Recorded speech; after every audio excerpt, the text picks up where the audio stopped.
Namaskaram, Michael. Namaskaram. Welcome. Thank you for having this talk with me, and welcome all to all viewers who are watching this video.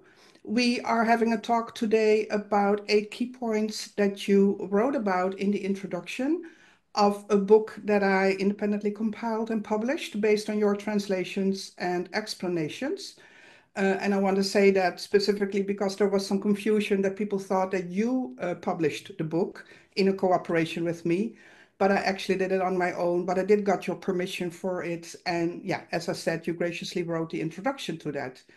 And also to address maybe a small change that people saw, we talked about it because there was some confusion. In the first version, I didn't have my name on the front cover because I thought it was about Bhagavan and about you. But to prevent any more confusion, people thinking that you wrote the book, I put my name on the front cover. Right. But you did agree with me writing the book, and it's all based on what you wrote on your website or talked about in videos Yeah. about Uڵḷadu Nāṛpadu. And I did my best to faithfully represent what you were Yeah. saying about that. So for today, we are going to talk about the fifth key point, and all Right. the previous 4 videos are in a Mm. playlist about these 8 key points if people want to watch Yes. back, because that's sometimes asked. And the key point for today we're talking about is, since we seem to be ego, only so long as we attend to and are therefore aware of anything other than ourself, we can be aware of ourselves as we actually are, and thereby eradicate ego only by attending to ourselves so keenly that we thereby cease to be aware of anything else whatsoever. Well, this is kind of a subject that you are talking about continuously in your videos, Yes. in your meetings. Yes. Just to open the conversation is, how does attention to anything other than ourselves sustain and perpetuate ego? And why is attending to ourselves the only way to eradicate it? Okay. The very nature of ego is to always attend to things other than itself. This is what Bhagavan, this is a point that Bhagavan often made clear, but he put it particularly clearly in verse 25 of Uڵḷadu Nāṛpadu. In verse 25 of Uڵḷadu Nāṛpadu, basically he reveals what is the nature of ego. That is, the nature of ego, just to summarize the implication of this verse, and then I'll explain it in more detail. The nature of ego is to rise, stand, and flourish by attending to things other than itself. But if instead of attending to other things, if it attends to itself, its nature is to subside and eventually dissolve back into its source. How Bhagavan expresses this in this verse, the, that is, the verse is structured in a particular way. It begins with a series of short sentences, and the subject of the sentences, that is is explained in the last line. So what he says in the last line is Uruvatra pe ahande. Uruvatra means formless or devoid of form. Pe means Pe is a Tamil word equivalent to the Sanskrit word pisasa, which is a particular type of demon, a demon that will possess people. Because this ego has possessed the body, so this is why Bhagavan refers to it as a demon. Ahande means ego. So he describes ego as a formless demon ego. The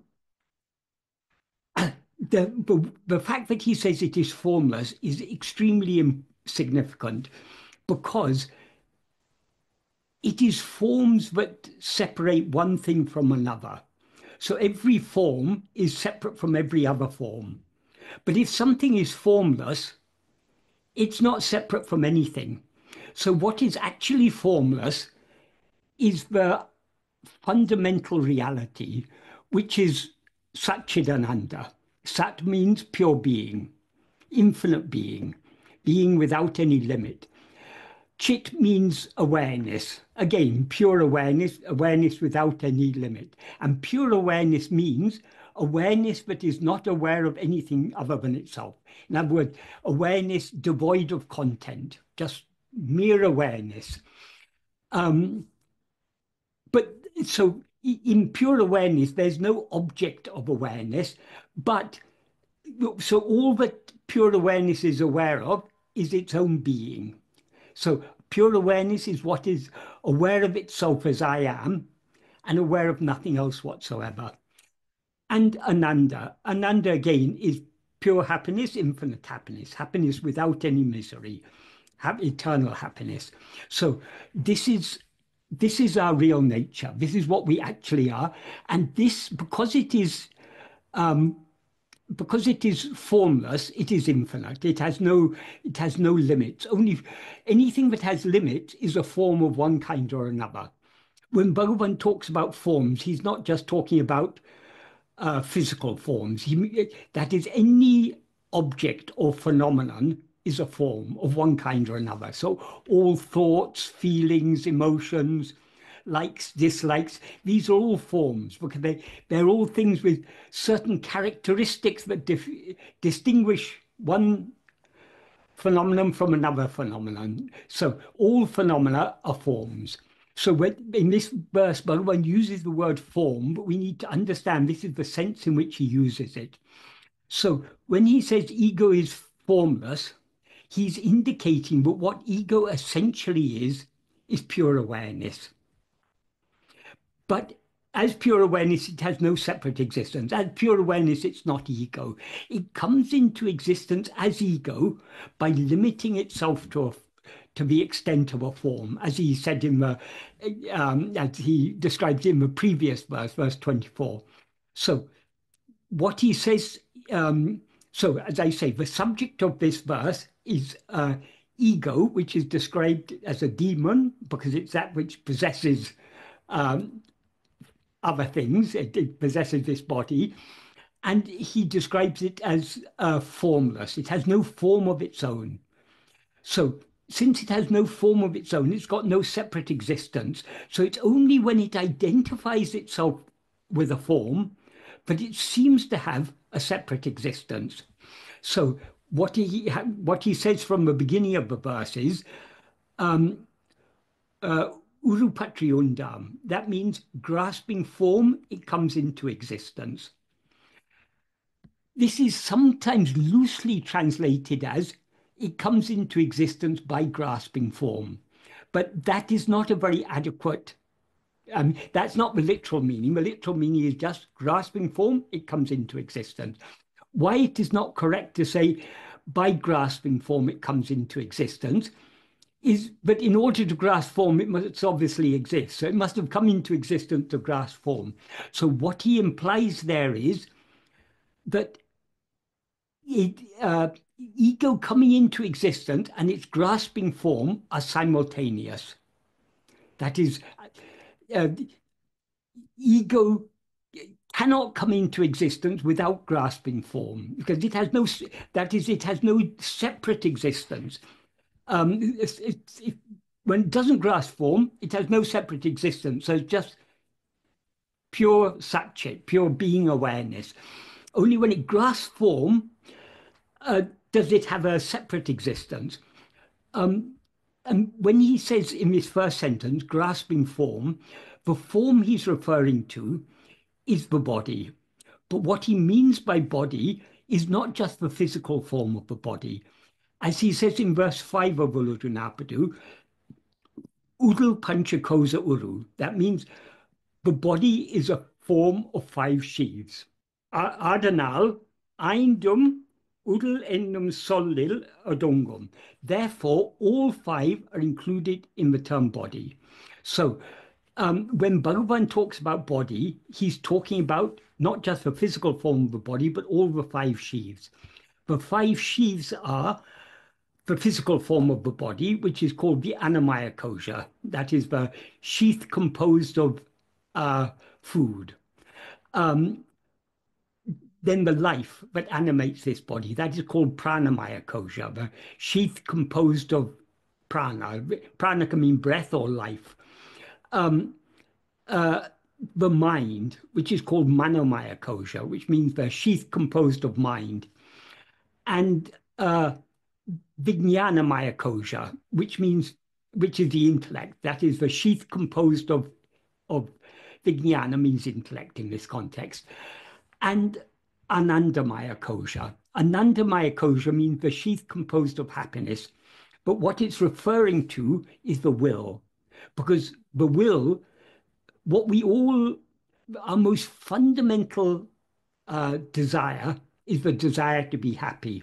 All other desires are driven by this fundamental desire to be happy. So we may have so many different desires, but whatever we desire that because we think it will make us happy in one way or another. So the fundamental desire we all have is the desire to be happy. And as Bhagavan says in Nana, in the third clause of the first sentence of Nana, he says, Priyatuku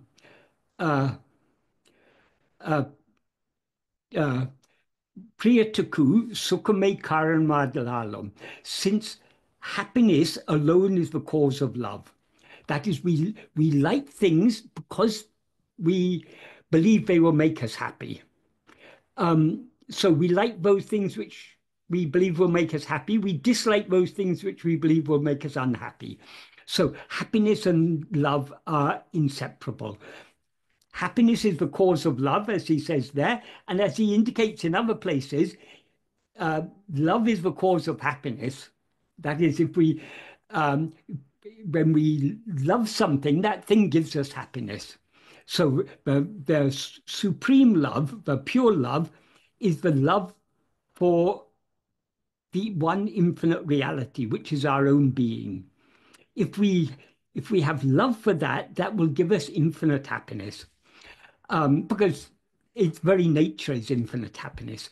So these five, so as I say, that what is called the Anandamaya kosha is the will. It is what is also called chittam. That is the three subtlest of the, that is in this order, these five sheaves go from gross to subtle, to subtler, to subtler, to subtlest. So the grossest form of the body is this physical form. Subtler than that is the life that animates this body. Subtler than that is the mind. And in this context, mind means the grosser functions of the mind. That is perceptions, memories, thoughts, feelings, emotions, and so on. Subtler than these grosser elements are the intellect. That is the judging, discriminating, discerning aspect of the mind. That is called the intellect. And subtler than the intellect is the will. So the mind, intellect, and will are called respectively manas, chittam, and manas, buddhi, and chittam. Manas means mind, buddhi means intellect, and chittam means the will. So chittam corresponds to, or chittam is what is called the Anandamaya kosha. It's also called the Karana Sarira, causal body, because it's what everything that is the will in its most fundamental form consists of what are called vasanas. Vasanas are inclinations, which are the seeds that sprout as likes, dislikes, desires, attachments, hopes, fears, and so on.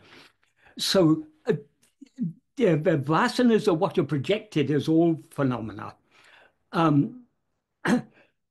Subtler than all of these is ego.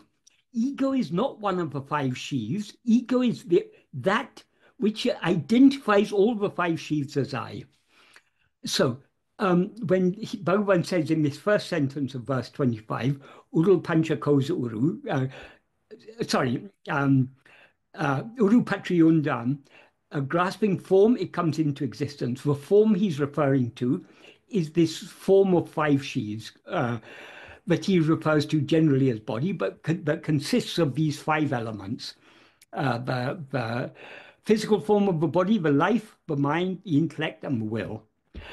And then in the second sentence, he says, Urupatri Nitkom, grasping form, it stands. Stands here means it endures. So ego cannot come into existence without grasping the form of a body as I. It cannot stand for a moment without constantly grasping the form of a body as I. So that's the first two sentences. Grasping form, it comes into existence. Grasping form, it stands. Having grasped the form of a body as I, ego doesn't stop there. It then continuously grasps other forms. So that's what Bhagavan talks about in the next sentence. In the next sentence, he says, Urupatri undu mika ongam. That means grasping and feeding on forms, it flourishes abundantly. Since ego is formless, whatever forms it grasps are things other than itself. So how does ego grasp forms? Well, it grasps the body by identifying the body as I. It grasps other forms by attending to them and being aware of them. That is, because its ego is formless, it hasn't got any hands or arms to grasp anything. It grasps merely by attending to things. So what Bhagavan implies in these first three sentences, well, I'll just say read the next sentence also, because that's a sort of continuation. In the next sentence, in the fourth sentence, he says, Uruvittu urupatram, leaving form, it grasps form. That is, since the very nature of ego is to always grasp form, if it leaves one form, it grasps another form. We can take this fourth sentence in two senses. One sense is, throughout the waking and dream states, ego is constantly grasping things other than itself. It's constantly attending to phenomena. And if it leaves one phenomenon, it grasps another. If it leaves one phenomenon, it grasps another phenomenon. That's one sense in which this fourth sentence can be understood. Another sense is the fundamental grasping is the grasping of the form of a body as I. If ego lets go of one body, it has to grasp another body. So, for example, when we fall asleep, we let go of this body. If we go into deep sleep, ego dissolves, because if ego isn't grasping something, it doesn't exist. But sometimes we go from sleep, we go directly into a dreamlike state. We sometimes drift from sleep into dream. Then we are letting go of one body and grasping another body. Exactly the same thing happens at the time of death. When one body dies, ego then, it can either slip into a sleep-like state for a while, but when it rises again, grasping some other body, or it can go direct from one body to another body. In most cases, there's usually an intervening period of sleep, but ego cannot rise or stand without grasping a body as I. So if it lets go of one body, it has to grasp another body.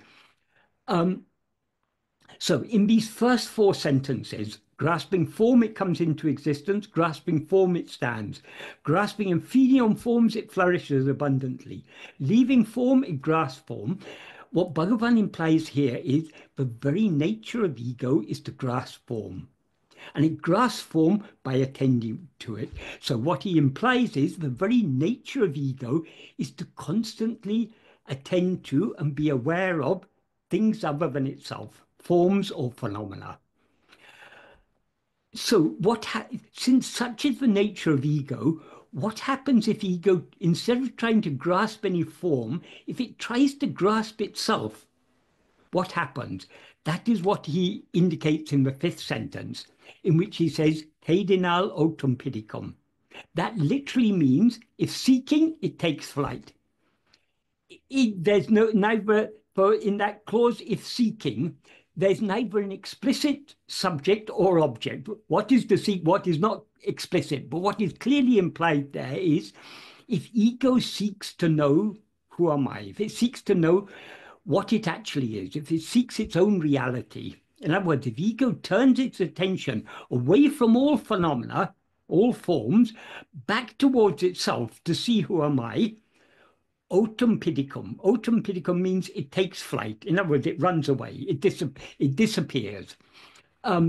So what he implies in this sentence is the nature of ego is to subside to the extent to which it attends to itself. So the more keenly we attend to ourselves, the more we as ego subside. And if we attend to ourselves keenly enough, ego will be thereby annihilated. Because when we attend to ourselves, if we attend to ourselves exclusively, and that is, if we attend to ourselves so keenly that we cease to be aware of anything other than ourselves, we will then experience ourselves as pure awareness. That is, so long as we rise as ego, we are aware of ourselves as I am this body. But when we attend to ourselves so keenly, we're not aware of anything other than ourselves, we experience ourselves as pure awareness, as the mere awareness I am, which is what we actually are. As soon as we experience ourselves as pure awareness, which is experiencing ourselves as we actually are, we can no longer experience ourselves as anything other than that. Just like if we see a rope and mistake it to be a snake, so long as we don't look at the snake carefully enough, it seems to be a snake. But if we look very carefully at the snake, what do we see? We see, oh, it's not a snake, it's just a rope. Once we've recognized it as a rope, we can no longer see it as a snake. That we can imagine, oh, when I thought it was a snake, I thought that was the head and that was the tail. We may think like that, but once we know that it's a rope, that fear that was aroused in our heart seeing a snake is removed. We cannot mistake it to be a snake again because we know clearly that it's a rope. Likewise, when we as ego experience ourselves as pure awareness, we can no longer mistake ourselves to be anything else. So ego ceases to exist as soon as it experiences itself as pure awareness. And since pure awareness means awareness that is not aware of anything other than itself, the only way in which ego can experience itself as pure awareness is by attending exclusively to itself, attending to itself so keenly that it ceases to be aware of anything else. So this is what happens when we are practicing self-investigation, which means self-attentiveness, when we're trying to attend to ourselves in order to see what we actually are, or in order to be aware of ourselves as we actually are, we are trying to focus our entire attention on our own being. But in practice, because we still have desires and attachments, we don't completely let go of other things. So while we're practicing self-attentiveness, our self-attentiveness is still only partial. It's not perfect self-attentiveness. When we attend to ourselves perfectly, that means when we attend to ourselves so keenly, but we cease to be aware of anything else whatsoever, ego is there annihilated. It's finished. And we can never again, it can never rise again. Bhagavan has explained more about this. It's not even that ego once existed, and when we investigate it, it ceases to exist. When we investigate ourselves keenly enough, we will see that we have never been ego. Just like if we look at the snake carefully enough, when we recognize that it's a rope, it's not that there was a snake there previously and the snake has now vanished. Once we recognize it as a rope, we will know, oh, it was always a rope. Even when we mistook it to be a snake, it was actually a rope. Likewise, even now, when we're in this state of ego, in which we seem to be identified with a body consisting of 5 sheaths, what we always actually are is only pure being awareness, Sat So that is that is the background to this, what I said, what I wrote in this statement. Since we seem to be ego only so long as we attend to and are therefore aware of anything other than ourselves. That is, the truth is there is no such thing as ego at all. But we seem to be ego so long as we're aware of anything other than ourselves, because that which is aware of other things is only ego. But if instead of attending to other things, if we turn our attention back to look at ourselves to see what is this ego, there's no such thing as ego to be found. That's why Bhagavan says, if sought, it takes flight. If we seek to know the reality of ego, we will not find any such thing as ego at all. This is what Bhagavan implies in verse 17 of Upadeshandya, where he says, if Manatin uruve maravadu chava manamena mondrile undipara. That means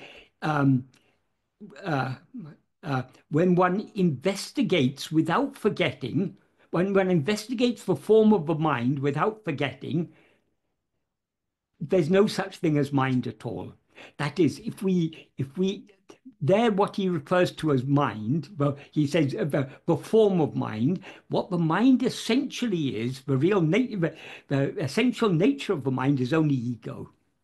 So if we investigate this ego without forgetting, that means without allowing our attention to be diverted away from anything else. In other words, if we attend to ourselves so keenly, we never let go of that self-attentiveness. We will sink deeper and deeper within, and thereby we will recognize that what we actually are is pure satchit, pure being awareness. As soon as we recognize ourselves as pure awareness, it will be very clear, manomena mondrile, there's no such thing as mind at all. Here, mind implies ego. So that is what, as he says in the next verse, verse 18 of Upadeshandya, what the mind essentially is only ego. That is, though mind refers to the totality of all thoughts, all mental phenomena, the root of all those mental phenomena is only ego.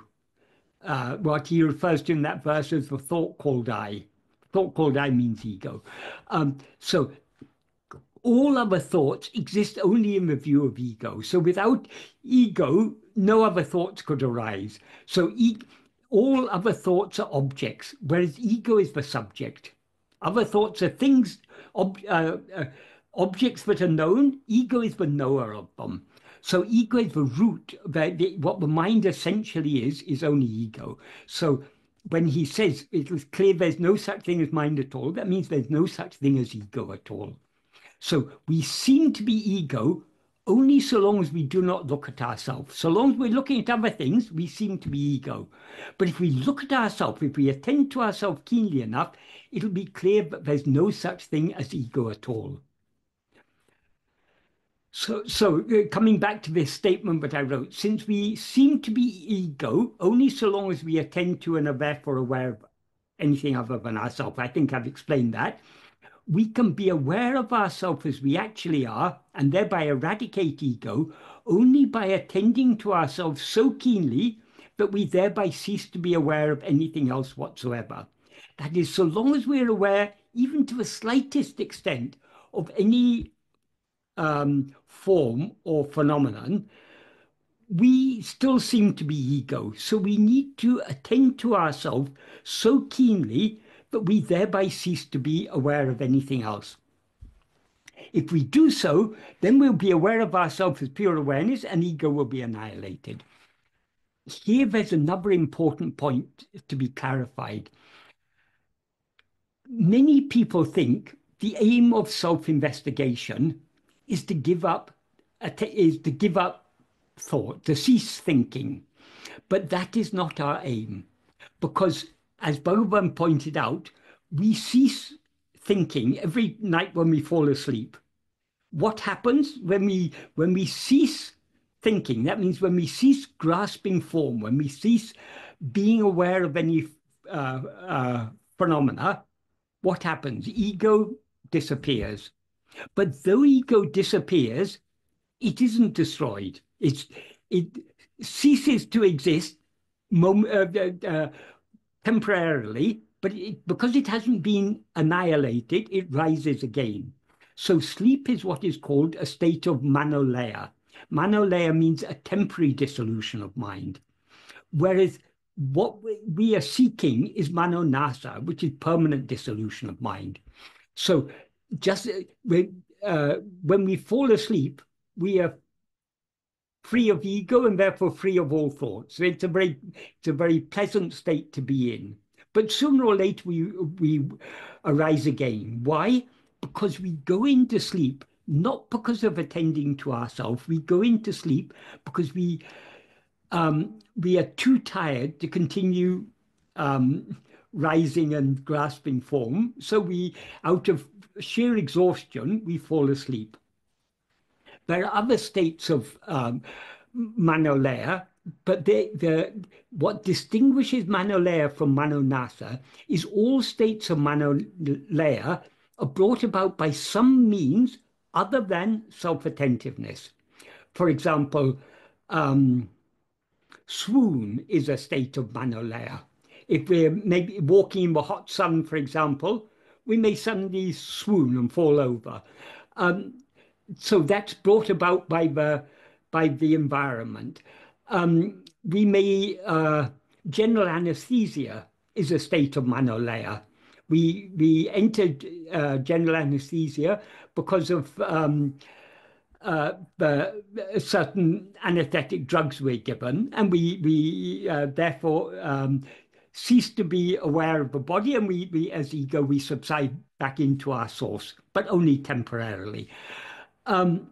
Likewise with coma. Coma may be brought about by some head injury or something, or various things can bring about coma, but it's not brought about by self-attentiveness. In yoga, this is what something Bhagavan points out. The aim in yoga that is Patanjali says in the second sutra of his Yoga Sutra, Yoga's chitta vritti nirodha.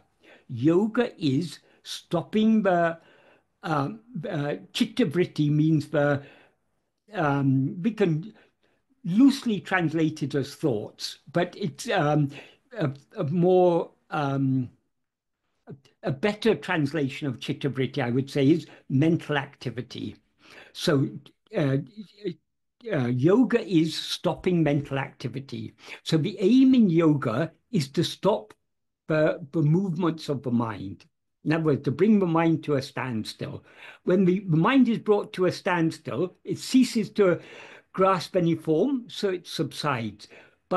And the state in which it subsides as a result of yoga is what is called Kevala Nirvikalpa Samadhi. As Bhagavan pointed out, Kevala Nirvikalpa Samadhi is only a state of manolaya. It's only a temporary dissolution of mind. So it's not of any value. We don't make any progress, spiritual progress, so long as we're in manolaya. So it's very pleasant to be in manolaya, but it's not spiritually beneficial.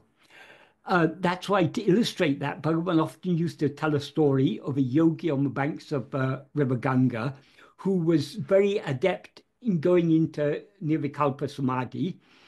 And one day when he woke up from Nirvikalpa Samadhi, he asked his disciple to fetch him some water because he was feeling thirsty.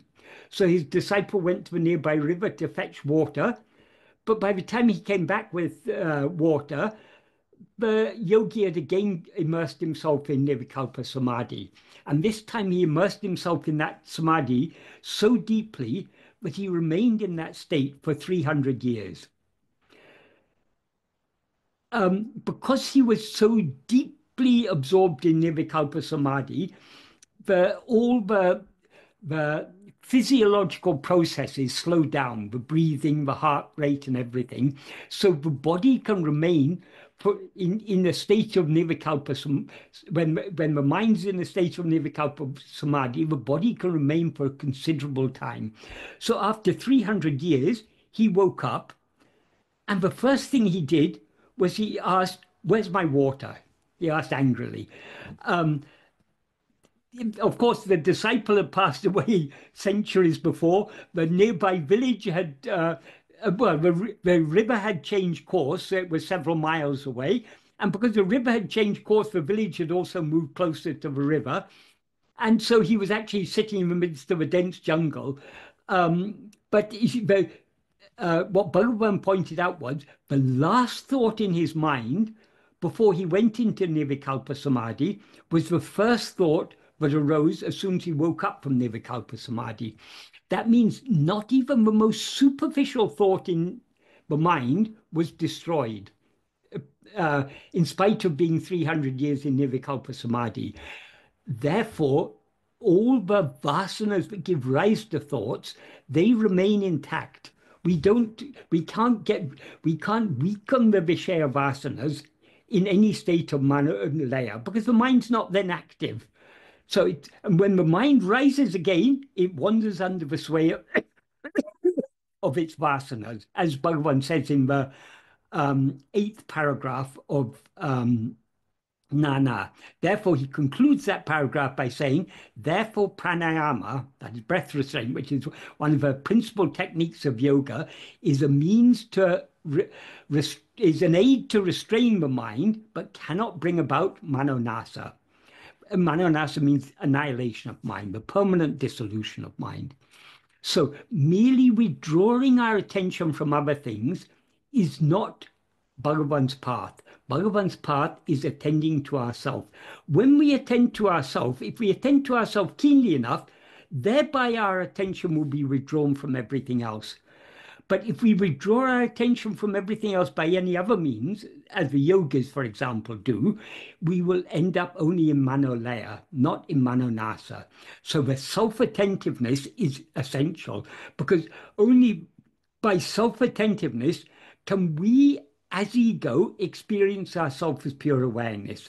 As soon as ego experiences itself as pure awareness, it ceases to be ego and remains as pure awareness. Is that a clear explanation of that? That's a very clear explanation. Thank you so But much. this really is the very essence of Bhagavan's teachings. Yeah, It's the very, very heart of Bhagavan's teachings. yeah. I remember when I, for the first time, read verse 23, 24, 25, 26 of Yeah. Uḻḷadu Nāṛpadu, and especially you also hearing say that it was the heart of his teachings. I kind of felt an excitement, like, oh, Yeah. here is our problem pointed out. But though I've heard you say it like maybe now hundreds of times, it recently happened when I was listening to your, by the way, your Yayanti recording, Mm.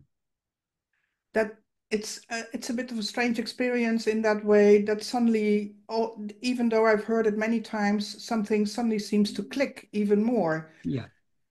And This happens as that is, I've been studying Bhagavan's teachings now for, it's close to 50 years. Uḻḷadu Nāṛpadu, all these things. But still, as time goes on, I see deeper and deeper layers of meaning, deeper yeah, and deeper implications in these in Bhagavan's words. yes. And I want to ask you something about it because I don't think I usually hear it asked or perhaps even said in this way. Suddenly in our meeting, I was suddenly the word grasping kind of was accentuated. And I remember, for example, listening one time to Swami Sarvapriyananda, who mentioned the grasping mind. That was the problem. Yes, yes, And let me see if I can put my thoughts in, yes, in correct words, because sometimes something feels so clear and then you have to put it yeah. in words. So I always have to come from this way. Our true nature is non-dual, formless being, consciousness, if I can put it like that. Non-dual and non-grasping. Yes, thank you. And let me lead up to my point because I want Yes, to do something with the yes, grasping. And thank you for adding the non-grasping because that yes, is essential. And our true nature, as Bhagavan says, is eternal, it's self-shining, and it's unchanging. But somehow we experience ourselves in our current situation where we experience duality. In other Yeah. words, we experience otherness, we experience forms. And suddenly it kind of clicked in me that ego is the same, equals grasping. Grasping It is. is is ego. Yeah. And although I heard you say it many times, in that moment, instantaneously, it also projects. I mean, grasping or projecting Yeah. seems for me just like it's the same. Well, there wouldn't be anything to grasp if ego didn't project, because Yeah, nothing exists independent of ego. So the projecting and grasping are one and the same thing. yes, that's what I tried to Yeah. say. Yes. So suddenly, because the problem is a little bit, I guess, if I look in my own spiritual path, but also if I, of course, listen to questions that other people ask, that there is a tendency to completely conceptualize ego and see it as something real, even though we have the experience of being this body. Yeah. But I kind of getting to see that it's an extremely subtle thing that is going on It's extremely subtle. mentally. Yes. That for somehow, because I went to the Kalivendra version where Bhagavan starts with what a wonder, miracle, or magic, Yeah. Yeah. that for some reason is uh, seemingly doing something, namely grasping, and creates otherness. Because if we talk about grasping things other than ourselves, in essence, there is only our true nature, what we actually are. Yeah. If we Yeah. look at ego, it takes flight and nothing else remains than our Yeah. own true being. And even though it seems we are grasping names and forms, otherness, in essence, it's nothing other than our own self. This Yeah. where we Yeah. are seeing a world, as Bhagavan says in verse, what is it, 80 and 17 and 18? Yeah. Bhagavan only sees himself. Himself. Yeah. So yeah, I kind of wanted to say this because for me, I suddenly saw, well, for some reason, somehow the word grasping jumped out for me. Yes. Yes. So how, I think the good question, but you'd already kind of pointed to it.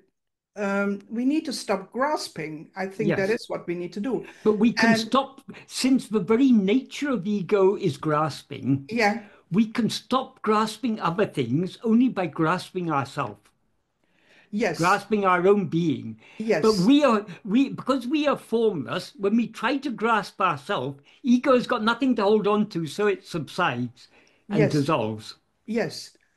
And I think maybe, unless I'm incorrect in understanding how you explain it or how at the moment understand it, grasping ourselves is in itself not so much a doing, but is being. It's a cessation of doing. Yeah, Because grasping anything other than ourself is an activity. When we grasp ourself, we, the grasper, thereby subside.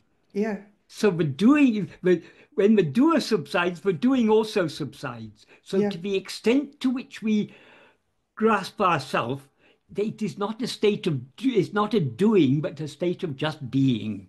yes, Summa irapadu. yeah. So yeah, that might perhaps also be one of the traps that people walk into when they do sadhana, that Yeah, they are doing something yeah, and yeah, still in their sadhana are grasping a yeah. spiritual practice. Well, Um, do you understand what I'm yeah, trying to I say? know exactly. Yeah, Bhagavan has been very kind to us because the nature of ego is to be always doing. yeah, Bhagavan has given us a seeming doing. Attend to yourself. It superficially it seems to be a doing, but when we actually attend to ourselves, we find it's not a doing, but a state of just being. And there's one thing ego cannot stand, um, that is just being. Because ego has to rise and grasp things. So if you just be, ego subsides, which is contrary to the very nature of ego. That is why it seems to be so difficult to hold on to self-attentiveness. Yes, we can turn our attention back to ourselves, but holding on to that self-attentiveness is the real challenge. So quickly it slips away because we are just not ready, we're not willing to just be. We don't have to do anything. All we have to do is just be. Yeah, but it sounds, of course, a bit, especially if the subtle understanding still kind of escapes you. It sounds a bit paradoxical, which is a lot of Advaita, of course. Yes, yes, That holding on to yourself is kind of the same as not grasping. yes, it So is. It is. that seems two opposite Yeah, movements, but it yeah, isn't. yeah. Can I say one other thing in this Yes, connection? In fact, please. there are two things I want to say. But the first thing is this grasping is, this is the, as you say, this is the very nature of ego. In classical Advaita, this is why the function of ego is said to be abhimanam. Abhimanam is a word for which there's no exact equivalent in English. Abhimanam means, in common language, abhimanam means, tends to mean pride. But that's one element of abhimanam. But abhimanam essentially means attaching yourself to something, and in the case of ego, attaching yourself and identifying with it. So the first thing we grasp or attach ourselves to is this body, and we are aware of this body as I.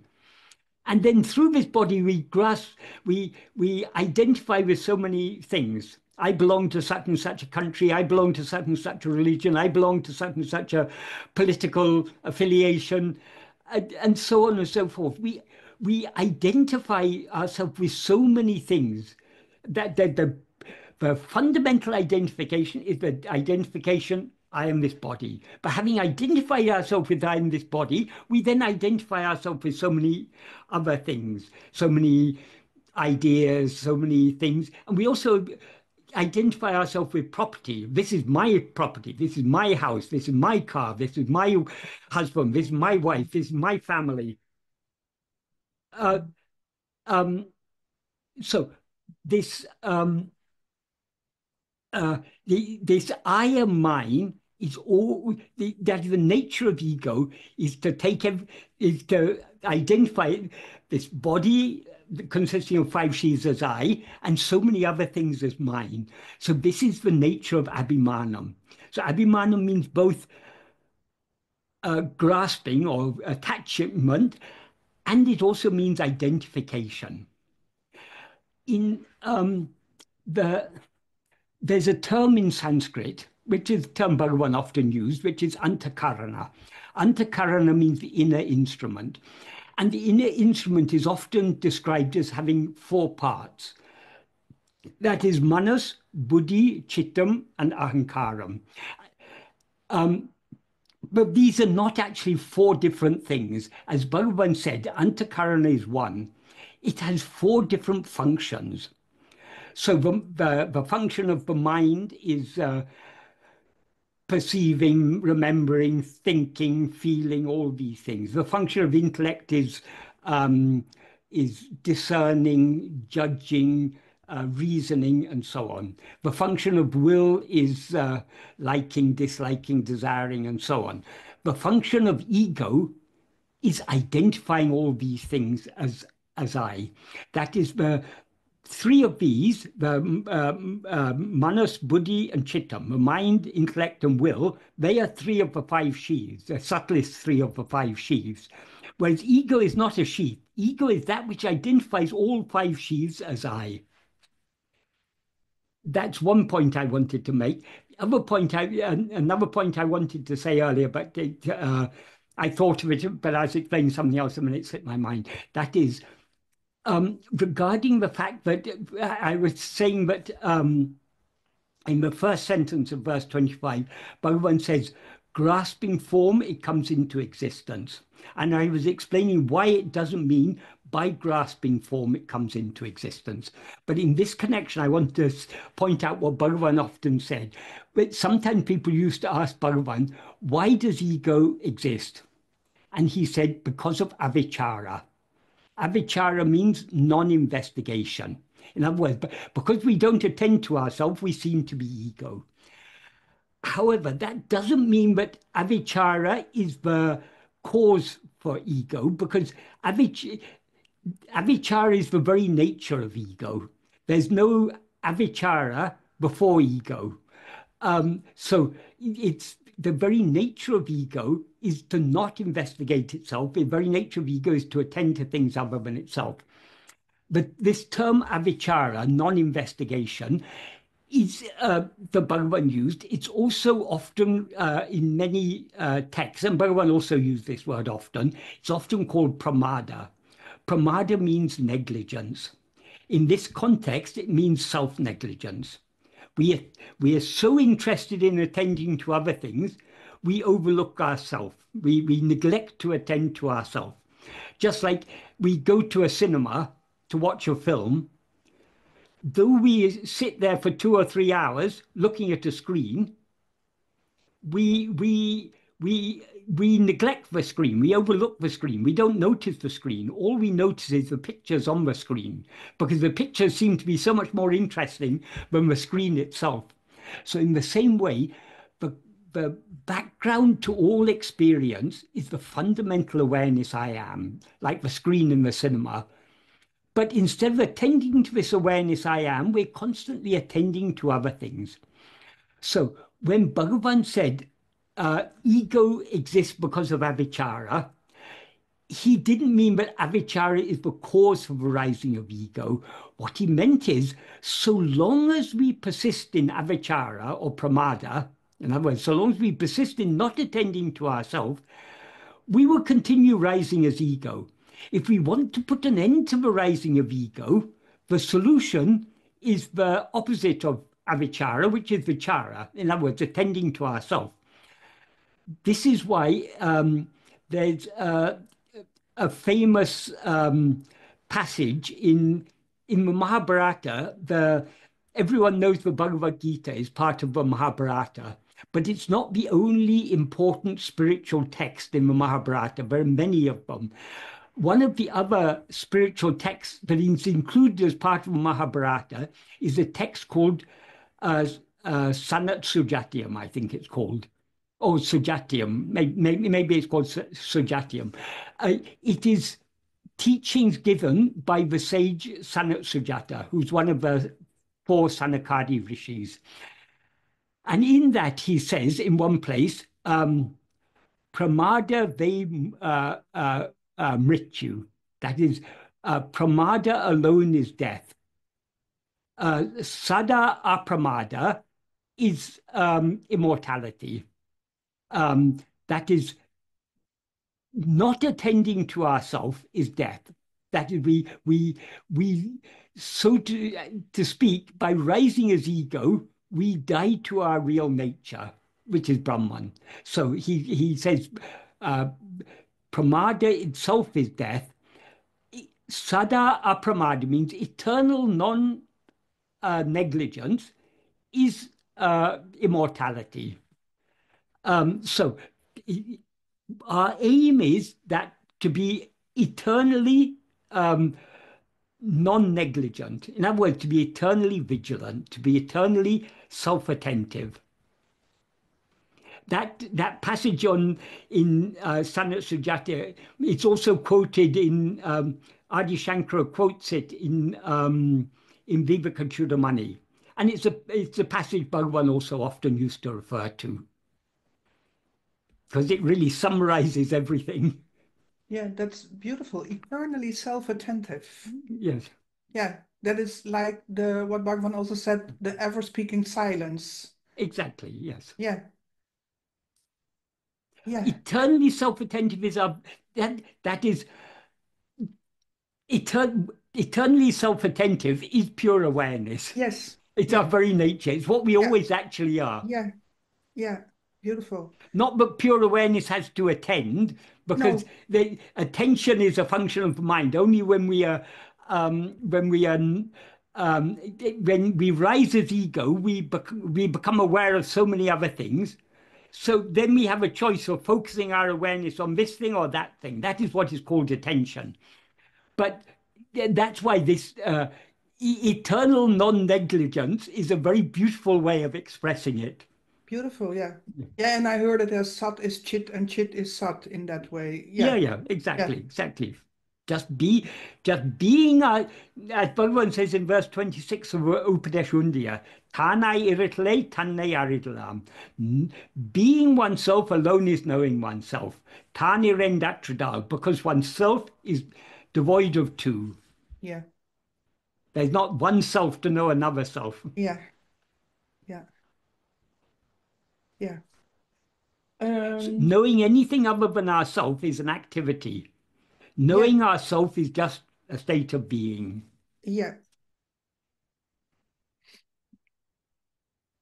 yeah. If you understand the fundamentals of the teachings, then that makes sense, of course. Yes, Um, I just had one follow-up question because I still want to follow up something with the grasping part. yes, Let me see how to phrase it. And because in the key point for today, you say we can be aware of ourselves as we actually are and thereby eradicate ego only by attending to ourselves so keenly that we thereby cease to be aware of anything else whatsoever. And being aware of anything else whatsoever is, of course, the grasping part. yeah. Uh, and We I heard you we say, need to grasp ourselves so keenly that yeah, we thereby cease grasping anything else. yeah. And because I heard you say many times that we need to cease to be aware of anything else whatsoever. Because that is actually also, that creates duality in itself. Grasping is duality, is being aware of No. anything else whatsoever. But am I correct to say we should not be focusing on ceasing to be aware of anything else whatsoever? We need, if I read it Mm. correctly, we need to attend to ourselves so keenly, and as an effect of that, we cease to be aware of anything Exactly, else whatsoever. exactly. That's very important because Yeah, if you try to stop being yeah, aware of other things, yeah. you have to be you have to be thinking about them in order to try to stop thinking about them. It's So impossible. yeah. Yeah, So Bhagavan often said trying to stop thinking is counterproductive because you're using the thinking mind to try and stop thinking. yeah, The simple solution is don't worry about thoughts. That's why Bhagavan says in the sixth paragraph of Nana, however many thoughts arise, so what? As and when any thought arises, in other words, as and when anything appears, it is necessary to investigate to whom it has appeared. yeah, If we investigate to whom, it will be clear to me.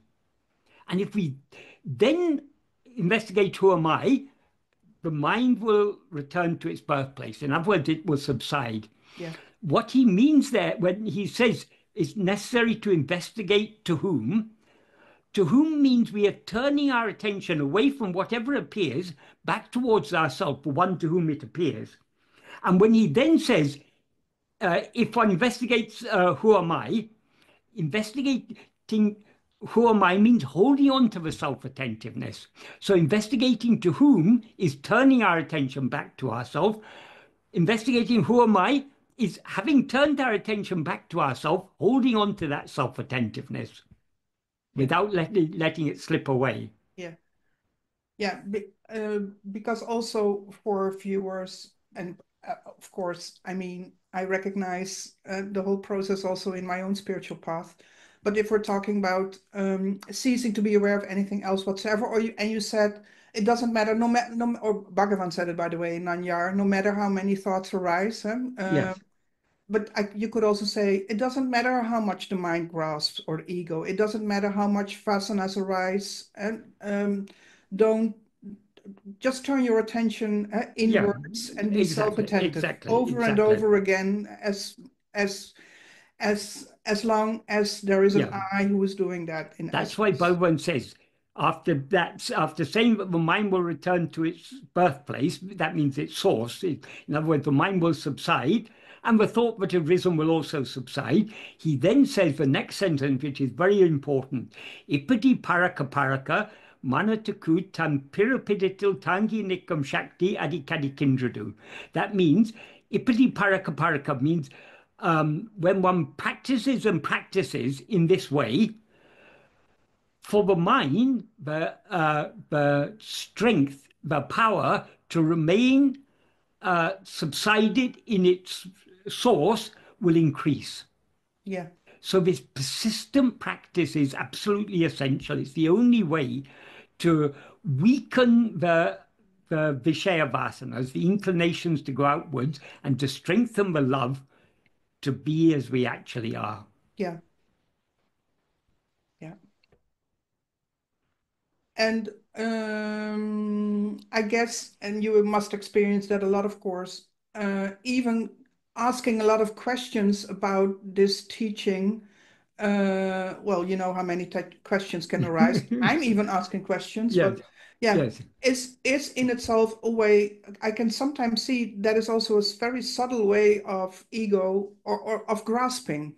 Am I yes. correct? If we are really grasping the teachings, and if we really Yeah, understand the teachings, the questions will get less and less and yeah. less. The people who ask the most questions are the people who understand the least. Yeah, well, and just in respect for those people, it is important to get a good understanding because Yes, that yes, helps in yes, essence to let go of grasping yes, yes, and that in that way let go of asking questions yes, because it's clear you in essence need to who's the one who's asking yeah, these questions, to whom is this yeah, question occurring or yeah, yeah, however you do it in that way. yeah. Yeah, I once asked Sadhu Om, did you ever ask any question to Bhagavan? He laughed and said, no, it's not necessary. yeah, That is, when you're in Bhagavan's presence, it's all so clear, he said. yeah, But there were some people who asked questions, who went on and on asking questions, because for them, because of the, as Bhagavan said, according to the purity of the antakarana, the same teaching reflects in different ways. So for some people, Bhagavan's teachings are so clear, no questions are necessary. For some people, they just go on and on asking questions because they're just not grasping the fundamentals. yeah, But that's okay. I mean, we can't, if we all are progressing at our own stage, but a yeah, time will come when um, when questions, it'll be clear that no questions are necessary. yeah. But we shouldn't, so long as the teachings are not very clear to us, then it's perfectly reasonable to ask questions. But the what's very important is not just asking questions and hearing answers, thinking about it carefully. That is, the manana is, if there's sufficient manana, the questions will be greatly reduced. And if there's sufficient nididhyasana, the questions will be reduced. There'll be no need to ask any questions. Yeah. Well, I just had a question and I thought it was a good one, but it slipped, it slipped away. Okay. Yeah, so maybe it comes back, maybe it Yes. doesn't. We'll see. Yeah. I still thought the questions I asked were important because, well, sometimes I notice it's also helpful to get confirmation Yeah. because I'm aware of that this is a very conceptual process.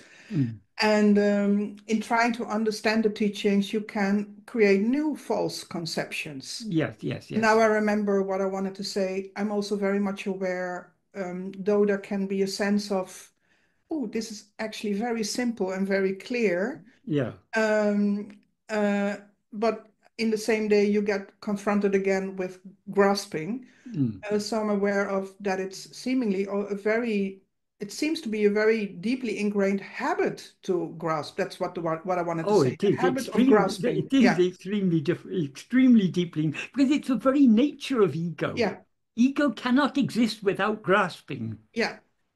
It's and in fact we are fighting that habit, but not by Yeah. fighting it directly itself, because Well, then you're kind of strengthening it yeah. in a way, Rather than but by saying being fighting self-attached. it, we are weaning ourselves off that. Yeah, And the yeah, means to wean ourselves off the habit of grasping anything other than ourselves is to grasp ourselves more and more and more. yeah. Well, that was a Right. very Very clarifying. Thank you, Michael.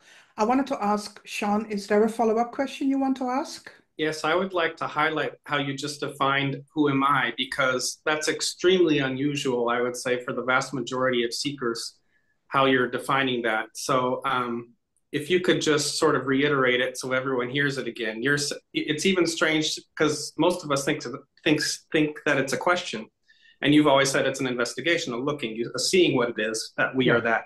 Yeah. So, but it's not even a question. We think, who am I? But you're saying what it really is holding on to yourself, being as you actually are. Yeah, yes. That's particularly clear in that portion of the sixth paragraph of Nāṇa, because Bhagavan says in one sentence, well, there are two sentences. In one sentence, he says it is necessary to investigate to whom. And then in the next sentence, he says, if one investigates to whom, it will be clear to me. And then in the next sentence, he says, if one investigates, who am I? So are there two investigations, an investigation to whom, and an investigation to who am I? It may superficially seem like that, but if we understand it correctly, to whom means investigating to whom is the process of turning our attention away from whatever has appeared back towards ourselves. Having turned it back towards ourselves, we need to hold on to that. That is what he means by, if one investigates, who am I? If we hold on to that self-attentiveness, the mind will return to its birthplace, and the thought which has risen will subside, will also subside.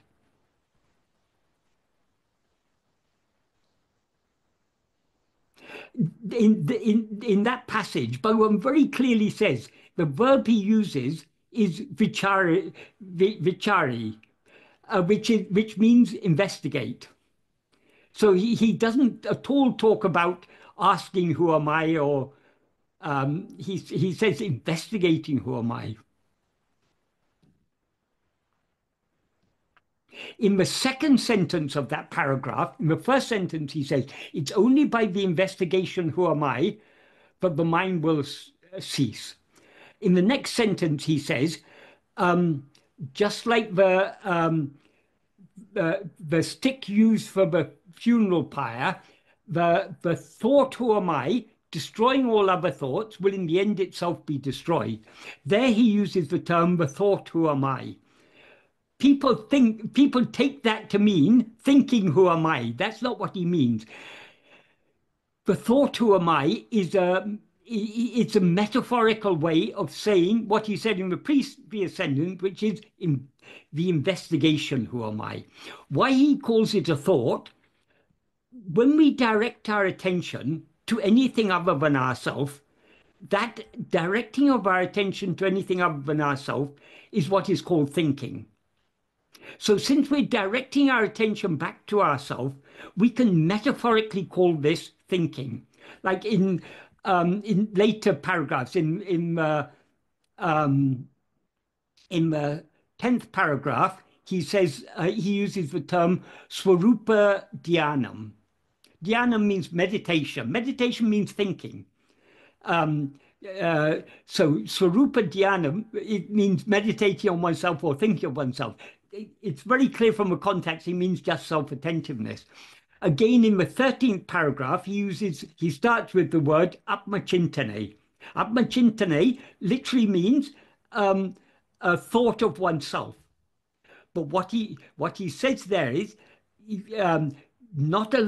giving not even the slightest room to the rising of any thought other than Atma-chintana. Atma-chintana, what he implies by that, though it literally means self-thought, it implies self-attentiveness. So in this 6th paragraph, when he says, the thought, who am I, he's not talking about the verbalized thought, who am I. What he means by that is the attention instead of directing our attention outwards towards other things, which is thinking, we need to direct our attention inwards. That directing of our attention inwards is, he refers to metaphorically as the thought, who am I. And that will destroy all other thoughts, and then itself will be destroyed, because once he says it'll destroy all other thoughts, it means it'll destroy all thoughts, including the first thought, namely ego. Once ego is destroyed, there's no one to attend to. I mean, the self-attentiveness ceases along with ego, because pure awareness doesn't need to attend to itself. It knows itself just by being itself. It doesn't have to make any effort to attend. So though he uses the word thought there, the thought who am I, he implies self-attentiveness.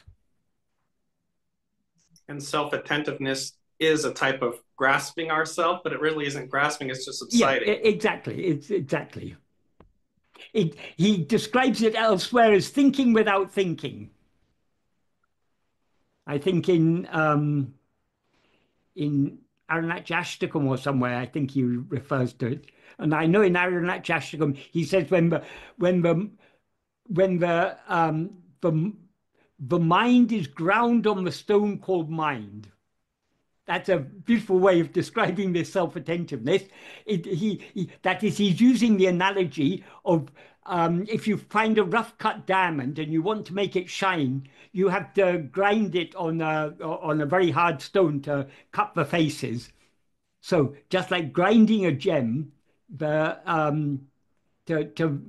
bring out its full luster, you have to grind the mind on the stone called mind.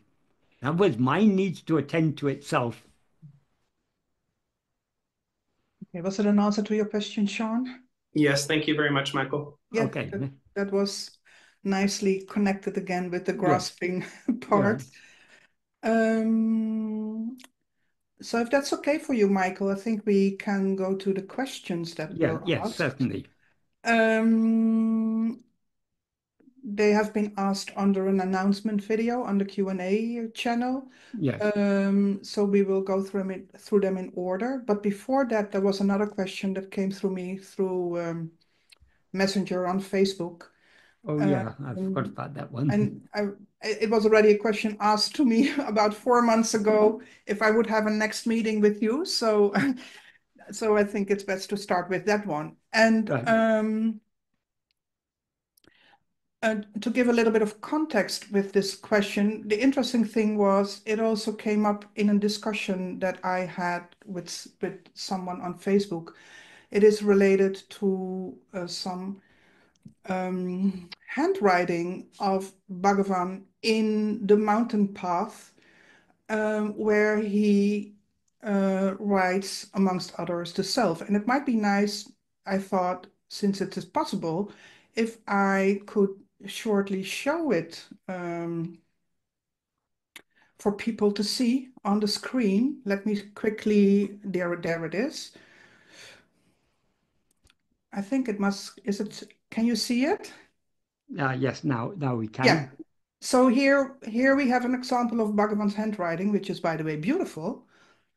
And as we can see, he talks here, or he doesn't talk, he writes here like the self, and he writes a lot of things with capitals. So I just shortly wanted to show that. Right. So the question that came was, and the discussion I also had with someone on Facebook was where I said, also inspired by what I learned from you, that Bhagavan never said anything like the self, and also there were no capitals used in Tamil. And then someone referred to this article or this handwriting of Bhagavan. And the questioner asked, well, since you probably lived there when the mountain path appeared, it would be interesting to hear how about the authenticity of the writings and the story behind Bhagavan writing in English, and that he's writing here with capital S, and how you explain it. And in your usual explanation, it's better to talk about self because you're talking about yourself. So if you could talk about this, that would be very, very helpful. The question that was asked, actually, the actual wording of the question, but I will deal with this first because there's a misconception here. The questioner, what they had written was, I was just surprised that I had not heard Michael talk about the English verses by Bhagavan and wondered if is there a reason. These are not English verses by Bhagavan. This is a book. I don't know. It's Arunachala.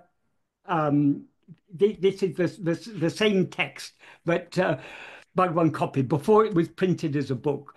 There was a devotee of Bhagavan, Lakshman Sharma, who is the author of Mahayoga in English, and he also wrote a Tamil commentary on Uڵḷadu Nāṛpadu.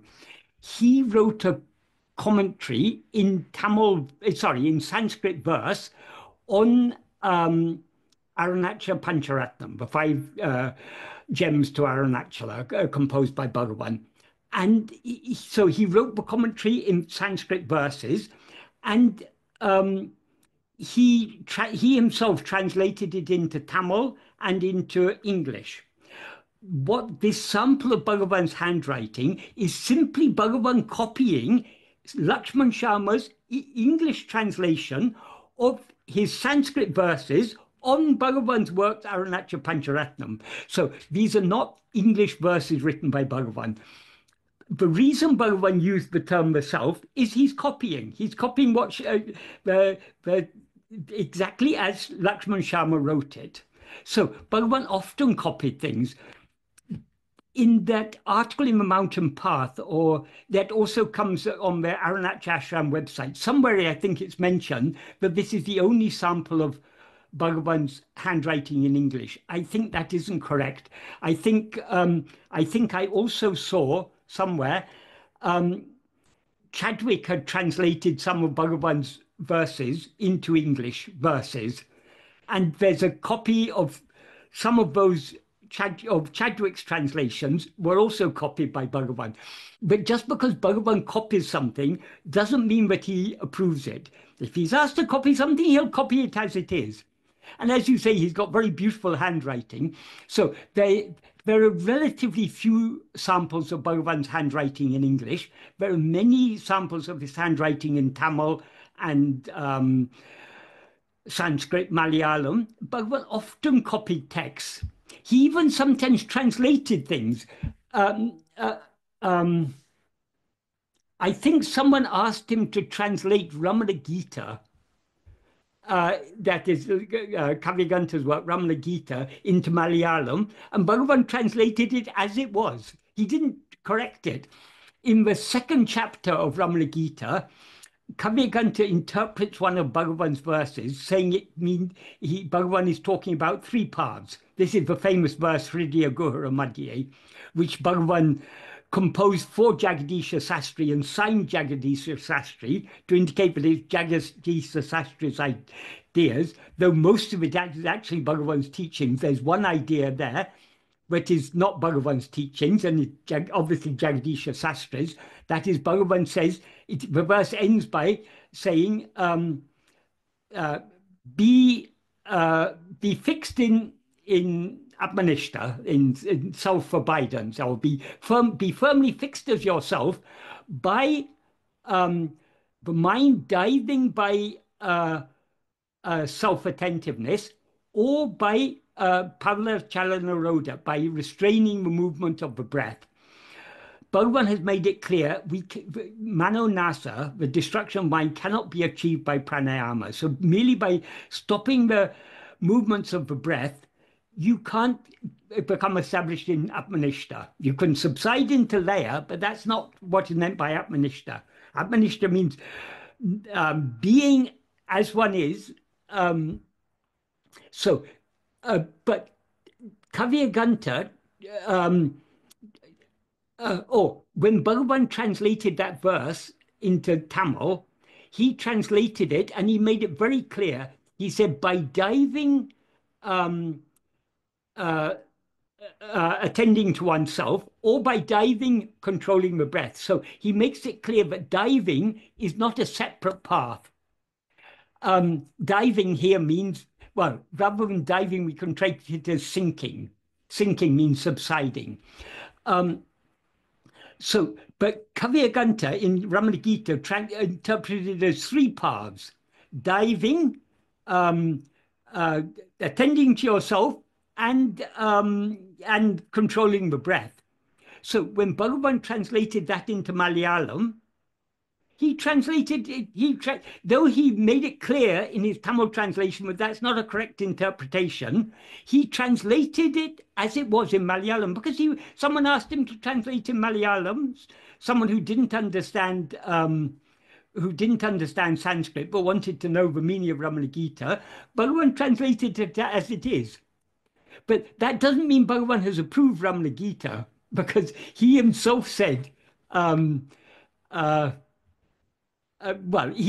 when, for example, Swami Nathanananda told me this, when Swami Nathanananda first came to Bhagavan, he came in 1918.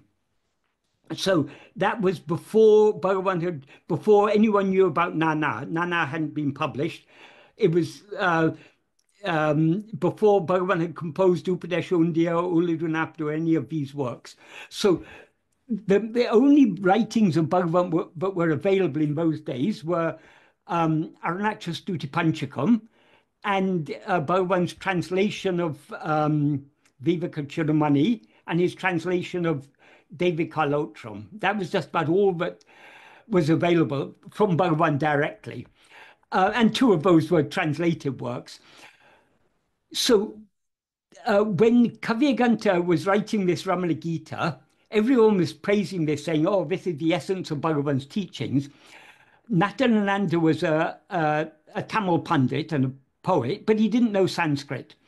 So he felt a bit left out when everyone was saying that this is such an important work. So he approached Bhagavan and asked Bhagavan, everyone is saying this Ramana Gita is the essence of your teachings, but I'm not able to read it and understand it because I don't know Sanskrit. And Bhagavan just laughed and said, oh, it's nothing. And he said, what do you mean it's nothing? Then Bhagavan said, some years before, they wanted to get my approval for their ideas. They tried to pull me down. I tried to pull them up. We both failed because I'm not going to come down to that level, and they're not going to accept. So it was a failure. But just like a circus acrobat who's walking on a tightrope and falls, does a double somersault and lands on the net and makes it appear to be a feat, Kavyaganta turned his defeat into a victory by recording some of the conversations that we had at that time in the form of this Ramana Gita. So Ramana Gita is not a work that Bhagavan approves of. I mean, Bhagavan doesn't have a very high opinion of Ramana Gita, but when someone asked him to translate into Malayalam, he translated it as it is. So just because Bhagavan translates something or copies something doesn't mean he approves it. When Bhagavan is asked to copy something, he will copy it as it is. So the fact that Bhagavan, since Lakshman Sharma wrote the Self with a capital S, Bhagavan also wrote the Self because he's copying.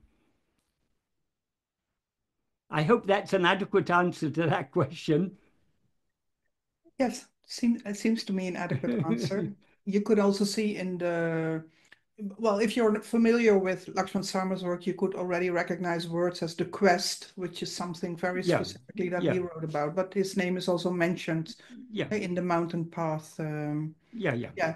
And the ashram have published this book, which is it's Arunachal Pancharatna Vartikam, which is exactly the same that Bhagavan has copied there. Yeah. Well, thank you so much. Obviously, Bhagavan copied it before it was printed. Yeah. Well, I hope this clarifies what the questioner wanted to know. And yes. Yeah, and Sean and I also had a question about this. We were also interested in your reply. Yeah. So let's go to the questions. Can I just say one more thing about that? There's also a slight implication that Bhagavan added some verses there, as if Bhagavan composed the verses. It wasn't that Bhagavan composed the verses. Lakshman Sharma composed some more verses. So when Bhagavan copied it a second time, he included the additional verses, or the translation of the additional verses. Bhagavan copied it not only in English, he copied the Sanskrit verses, the Tamil translation, and the English translation. But what they reproduced in the Mountain Path was only the English one. Okay. Yeah. And the verse numbers differ slightly because or at least the later verse numbers differ slightly because that was before Lakshman Sharma composed the additional verses, which were later added.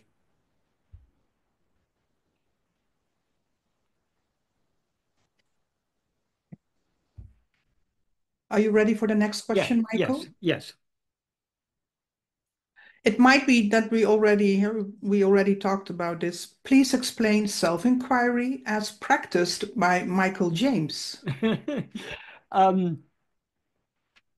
how Michael James practices it, hopefully Michael James is practicing it as Bhagavan taught it, but let's focus on what Bhagavan himself said. Bhagavan gave a very, very clear and simple definition of what he means by Atma-vichara, self-investigation, in the 16th paragraph of Nana. He says, Sadakalamum manate atmavil vetirupatikutan Atma-vichara mendrupaya. That literally means the name Atma-vichara is only for always keeping the mind on oneself. It's a particular way of expressing it in Tamil, but in effect, it's a definition. What Bhagavan is in effect saying there is Atma-vichara is always keeping the mind fixed on oneself. Keeping the mind fixed on oneself means keeping the attention fixed on oneself. That is, in Tamil, as in English, often in English, if you want to say attend to something, put your mind on the subject at hand. Or we sometimes say, oh, his mind is totally absorbed in the book he's reading. That means, or he's got his mind fixed on something. That means you're attending to it. So keeping the mind fixed on oneself means keeping the attention fixed on ourselves. So what Bhagavan means by Atma-vichara, self-investigation, is attending to ourselves. However, in order to understand what that means, we need to understand what is meant by Atma, yourself, ourself, what we actually are.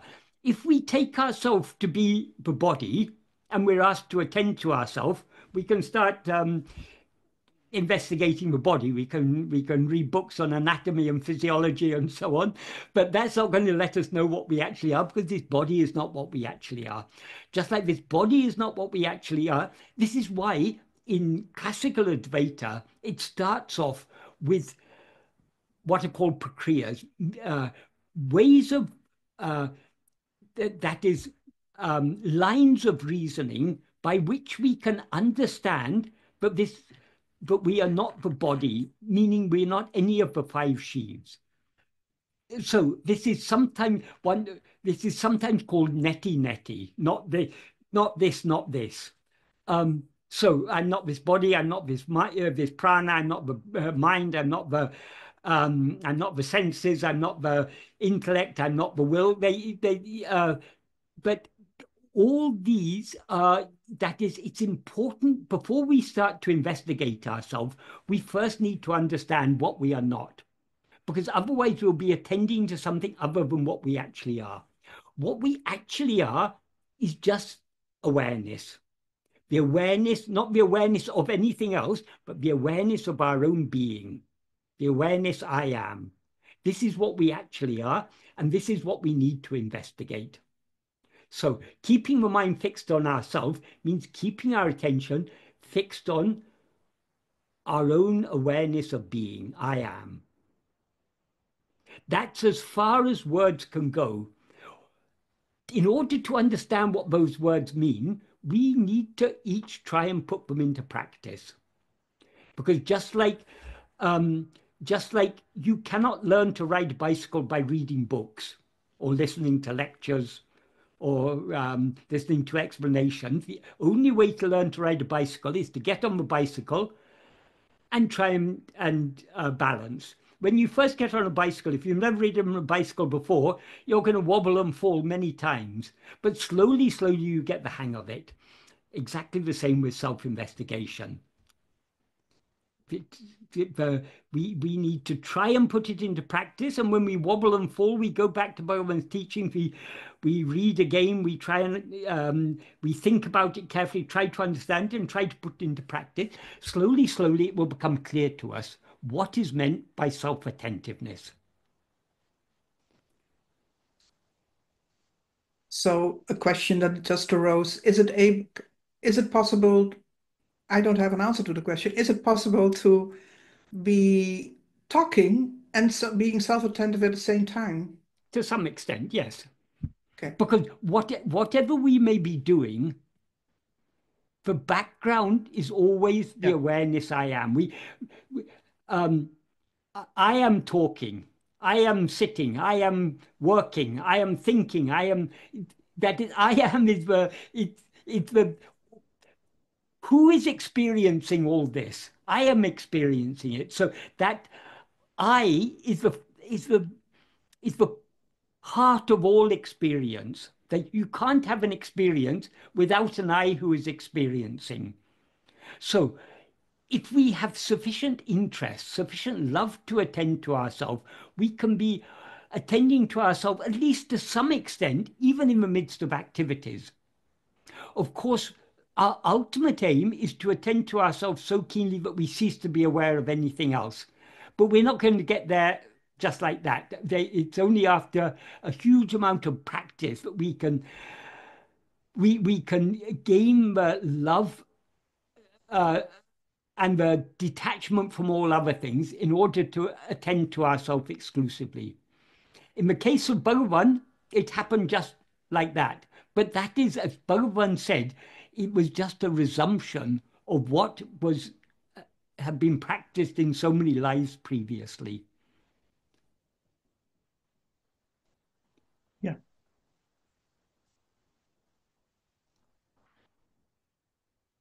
Sean? Yes, but you also say very insightfully that enlightenment, self-realization is not going to happen in the future because that's something other than ourselves. So there does seem to be this sort of paradox where we're always that, we're eternally that, yet we're going to be that. So it's how do you explain that? We are eternally that, but when we're practicing self-investigation, we shouldn't be thinking of some future time when we will realize ourselves. We're investigating not who was I or who will I be. We're investigating who am I. So it's here and now. What am I here and now? Because if anything we may become in the future is not real. Anything we were in the past and are not now is not real. What is real is what is eternal. So we want to know what we are here and now. So when we're actually practicing self-investigation, our focus should be in the present moment.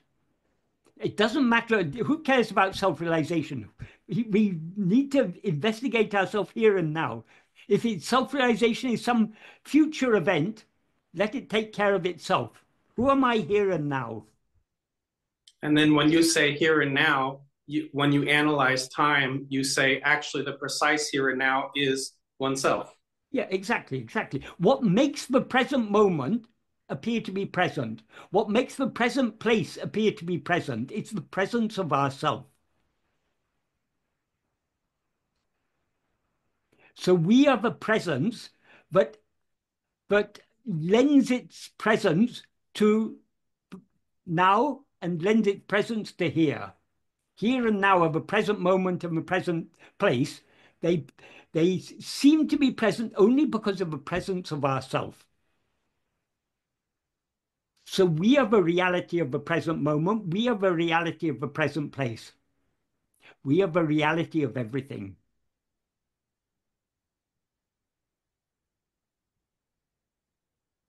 Yeah, the everything, what in essence is only the only thing. Exactly, yes. Yeah. Well, we are the only thing. And so long as there seem to be many things, but the reality underlying that is only ourself. Yeah. Just like in the cinema, the only thing that is real is the screen. The pictures are not real. They're just an appearance. So all these phenomena are just an appearance. Ego, who knows all these phenomena, is also an appearance. What is real is only our own being. Satchit, the being awareness. Yeah. And I suddenly think I hear you say ego that knows all the phenomena is also an appearance, and knows all the phenomena is an equivalent for grasping phenomena. Exactly, yes. Yeah. One of my favorite answers you ever gave was Swami Sarvapriyananda said, "Does the Buddha know everything or does he know nothing?" And that's actually a very good philosophical question, you know, and you had the answer. You said the answer is he knows the only thing, one thing. Yes. Yeah, that was a beautiful, that was a beautiful statement, yeah. Or a truth, yeah. Well, I hope your question was very clear for the questioner about the explanation of self-inquiry. Let's go on. The words can be clear only to the extent to which we put them into practice.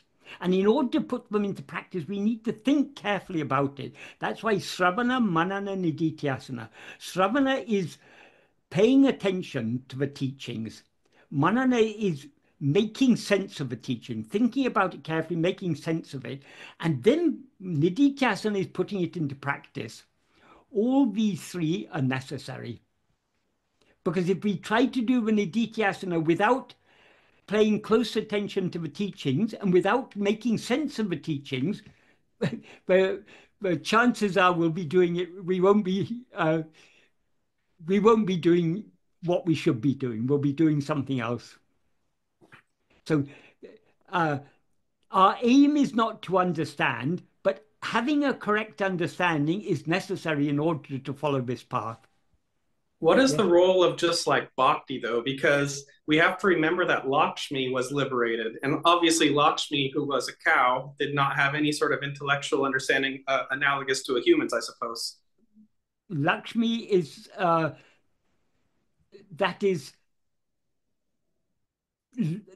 is the key to following this path.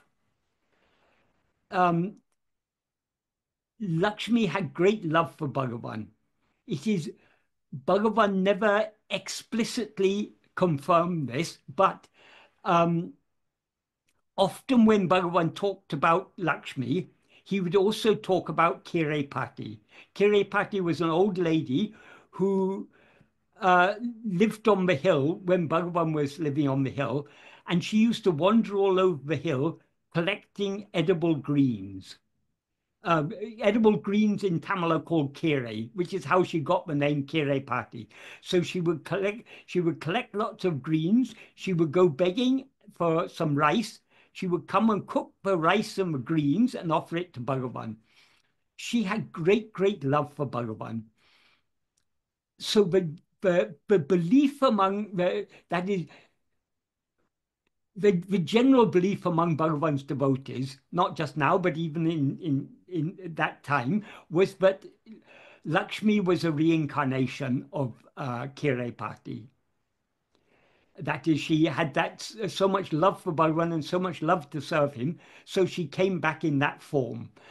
And as I say, Bhagavan never explicitly confirmed this, but he so often when talking about Lakshmi, he would also refer to Kirepati in some, as if there was no connection, but the fact that Bhagavan often mentioned Kirepati while there was talk about Lakshmi, people inferred Bhagavan was indicating this. But whatever it is, whether that's true or not, the thing is, she had great love for Bhagavan. And that love is the key, because love is born of clarity. In an impure mind, there'll be lots of desires and attachment, but pure bhakti can arise only in a mind that is very much purified. And a purified mind is a clarified mind.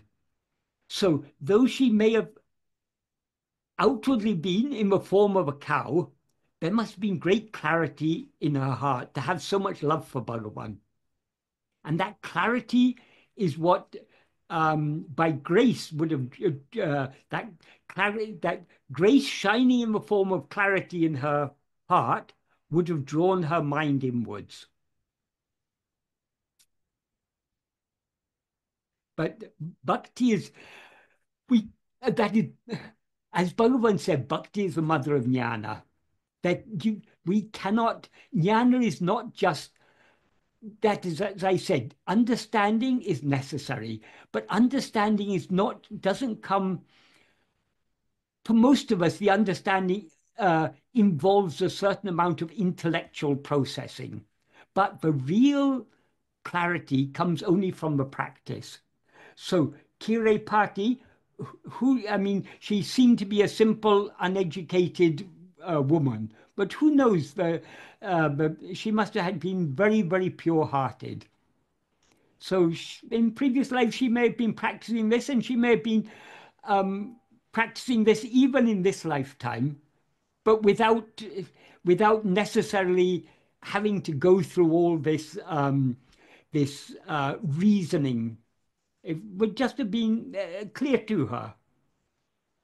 So maybe all the sravana manana that was necessary she had done in previous lives. Well, are we ready for the next question? Yes.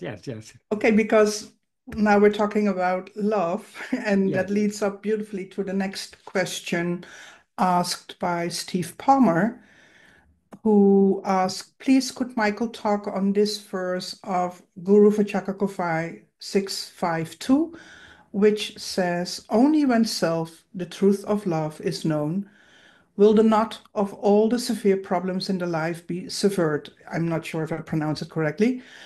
Only when the pinnacle of love, the supreme love or parabhakti is attained, can even liberation be said to be attained.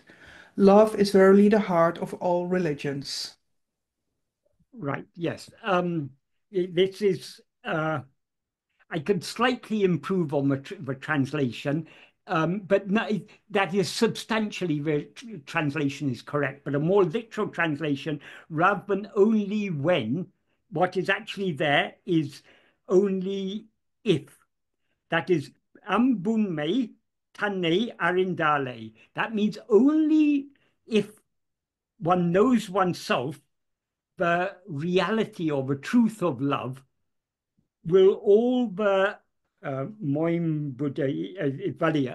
the very severe, in the English translation we have problems, but actually the word in Tamil is sickle. Sickle means entanglements. That is, life is full of entanglements. All problems are entanglements of one sort or another. All the difficulties of life. That is, once we identify this body as I, we face so many different types of difficulties. So we're entangled in all these difficulties.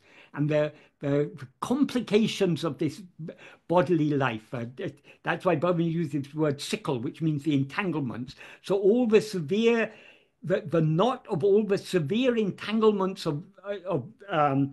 it's not in life, it's of life, will they be severed? So, I mean, as I say, the English translation is more or less correct, but it's not exactly correct. So that's the first sentence. So the main point is, but only when we know ourselves will the knot of all these, the knot of all these is indirectly referring to ego, because ego is what gets itself entangled in all these problems of life. And ego is the chit jada granti, the knot between the chit and the jada. And so only when we know ourselves will this knot, ego, which brings upon itself all these problems of life, will it be severed. And so here the truth of love is just, Bhagavan starts with the words, ambunme, the truth of love, but the sentence is clear without that, but this truth of love is very important as it becomes clear in the later sentences. So when he says Tanne means oneself.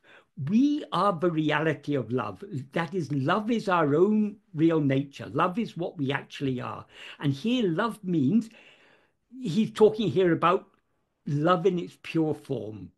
The love, the infinite love that we, as we actually are, have for ourselves as we actually are. So we are the reality of love. We are what love actually is. And love is what we actually are. Then in the next sentence, he says, Uڵḷadu Nāṛpadu. That means the pinnacle of love. Only when one reaches or attains I think reaches, we can say, or joined to the pinnacle of love. When we reach the pinnacle of love, when we attain the pinnacle of love, have we really attained liberation? That is, the attainment of liberation is nothing but the pinnacle of love. Liberation, of course, is annihilation of ego. So the pinnacle of love is that state in which we cease to rise as ego, the state in which we remain as we actually are. That is liberation, and that is the pinnacle of love. And then he says, Samaya til tin ulam, the heart of all of religion. So love is verily the heart of all religions. All that actually is there is the heart of religion. But it implies that love is verily the heart of all religions. That's the implication of that final sentence. Simply the heart of religion. That is, without love, a religion is heartless. It has no, I mean, it's meaningless. The heart of any true religion is love. And love is our own real nature. So we cannot know ourselves. That's why Bhagavan said, Bhakti is the mother of jnana. And Bhagavan also often said, there's another verse in Guru Vachaka Kavai in which he says,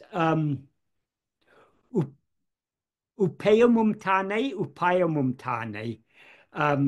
Abedamar Kanga Ave. I think that's 700 and something. I can't remember the exact number, but that means oneself alone.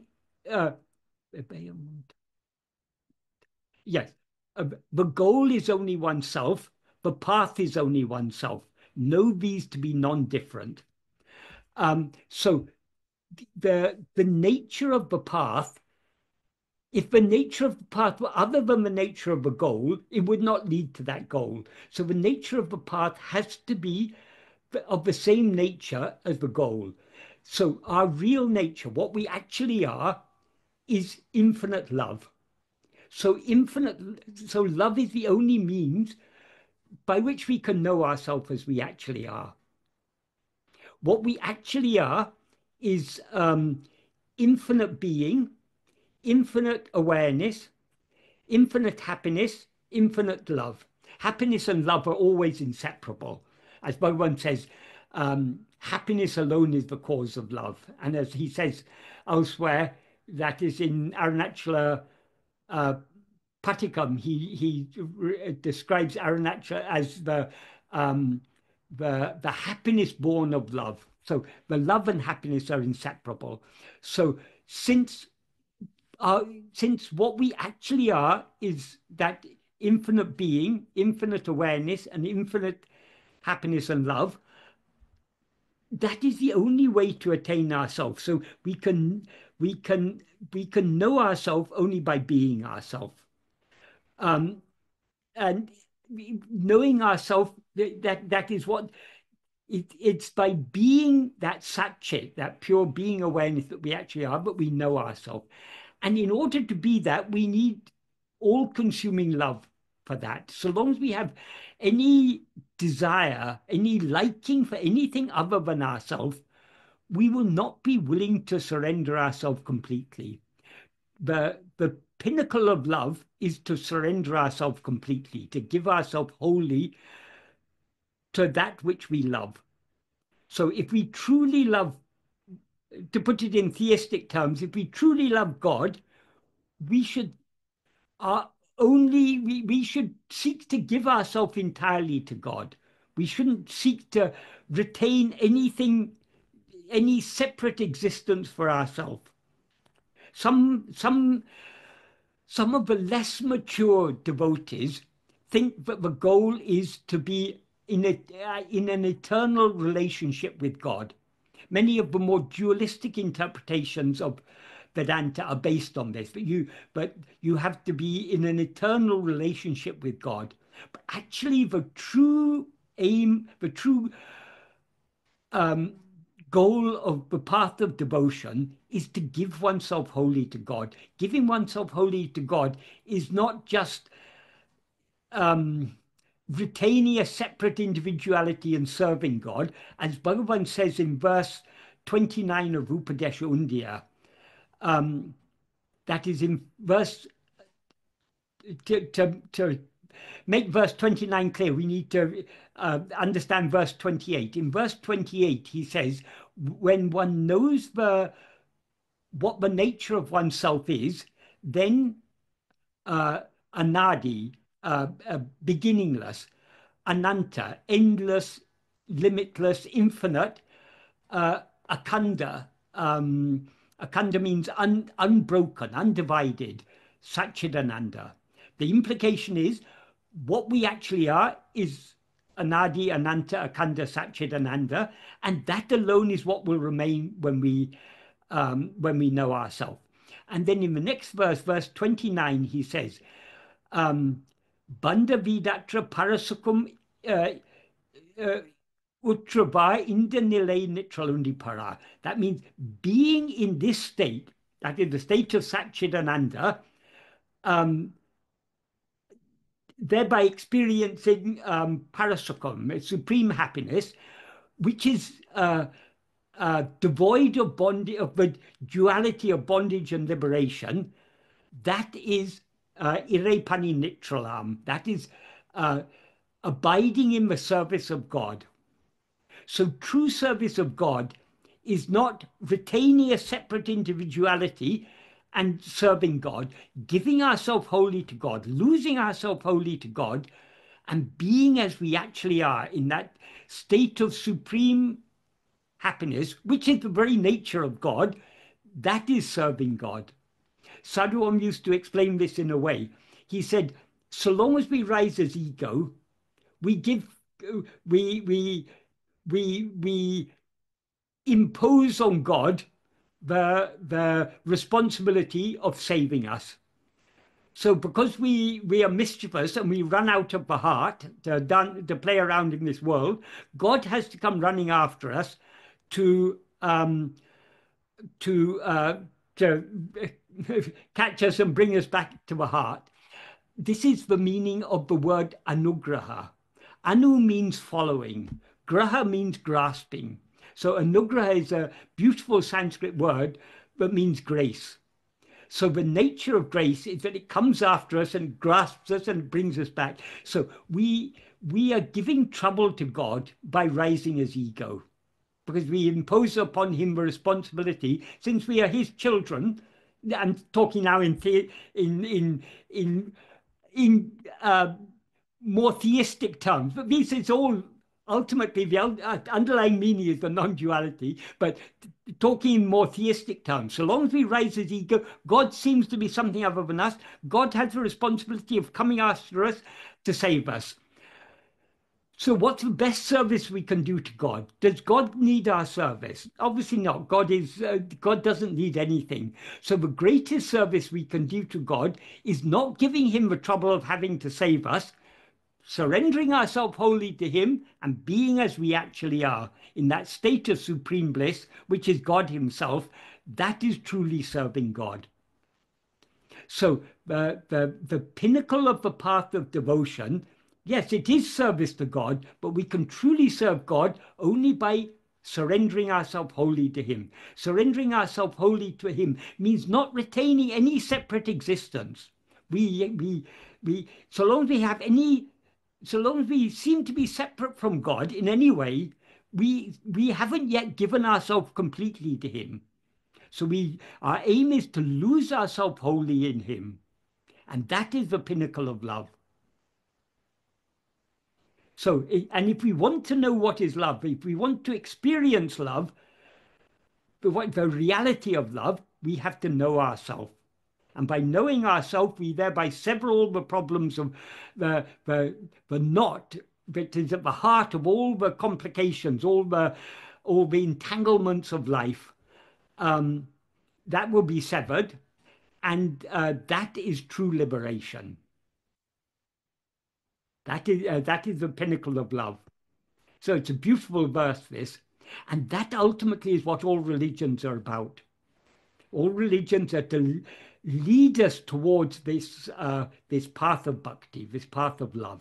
And the pinnacle of the path of love is surrender.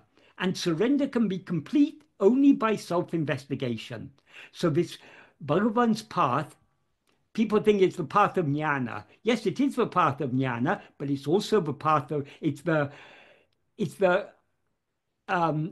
final stage of the path of bhakti. It's where the path of bhakti leads. So this is the culmination of the path of bhakti. As he says in verse 9 of Upadesha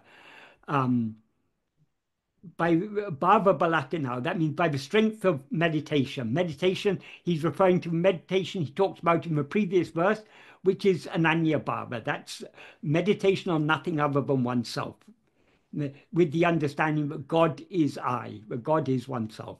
With that understanding, we meditate on nothing other than ourselves.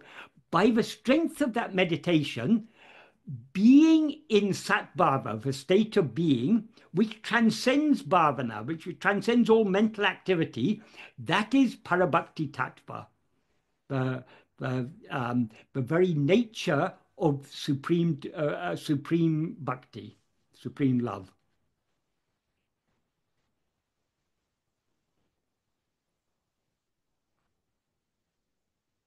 And the word Bhagavan uses in this verse, it's a very favorite word of Bhagavan. It's a Tamil word that means love, ambu. And we can't think of Bhagavan's, that is one of the most beautiful verses Bhagavan composed in Akshram. Well, all of Aksharamala is extremely beautiful, but there's one verse which is, it's got a very, very special appeal. That is, I think it's verse 101. Ambu vilalipol, amburu vunilene, ambai karitarol arunachala. That means like ice or like snow in water, melt me as love in you, the form of love. That is, Arunachala is love itself. Is the form of love. And love is also our own true nature. But just like ice is solidified water, and therefore it has to melt back into the water, when we rise as ego, the love that is our own real nature becomes solidified, so to speak. We become hard-hearted. So we need to melt back in him. To melt, he says it beautifully, ambu vilalipo means like ice in water. Amburu vunilene, amburu vunil means in you the form of love. Ene means me. Anbai karaitarol, melt me as love. In you the form of love. That is the snow or the ice that is in water is nothing but the same water. But it seems to be separate because it's solidified. So all it needs to do is to melt back and to lose itself in love. So we are following Bhagavan's path in order to lose ourselves in the love that is our own real nature, the love that is Bhagavan himself, that is Arunachala itself, that is God itself. May I please really quick present the Christian perspective and Yes. see how you respond to it? So they say you don't completely lose yourself in God, but you're nevertheless united, but without confusion. So it's not mere service to God in heaven, but it is a true union, but a union without confusion. So I am still me, God is still God, but there's never, and neighbors, but there's still, I just wanted to present, it's sort of a in-between stage, if you like. Yeah, I mean, within Vedanta, there's a whole range from the extreme dualism of Madhvacharya to the pure non-dualism of Bhagavan or Adi Shankara. Between that, there's a whole spectrum. That is, between these two, there's Vishishta Dvaita and like this, the Gaudiya tradition there,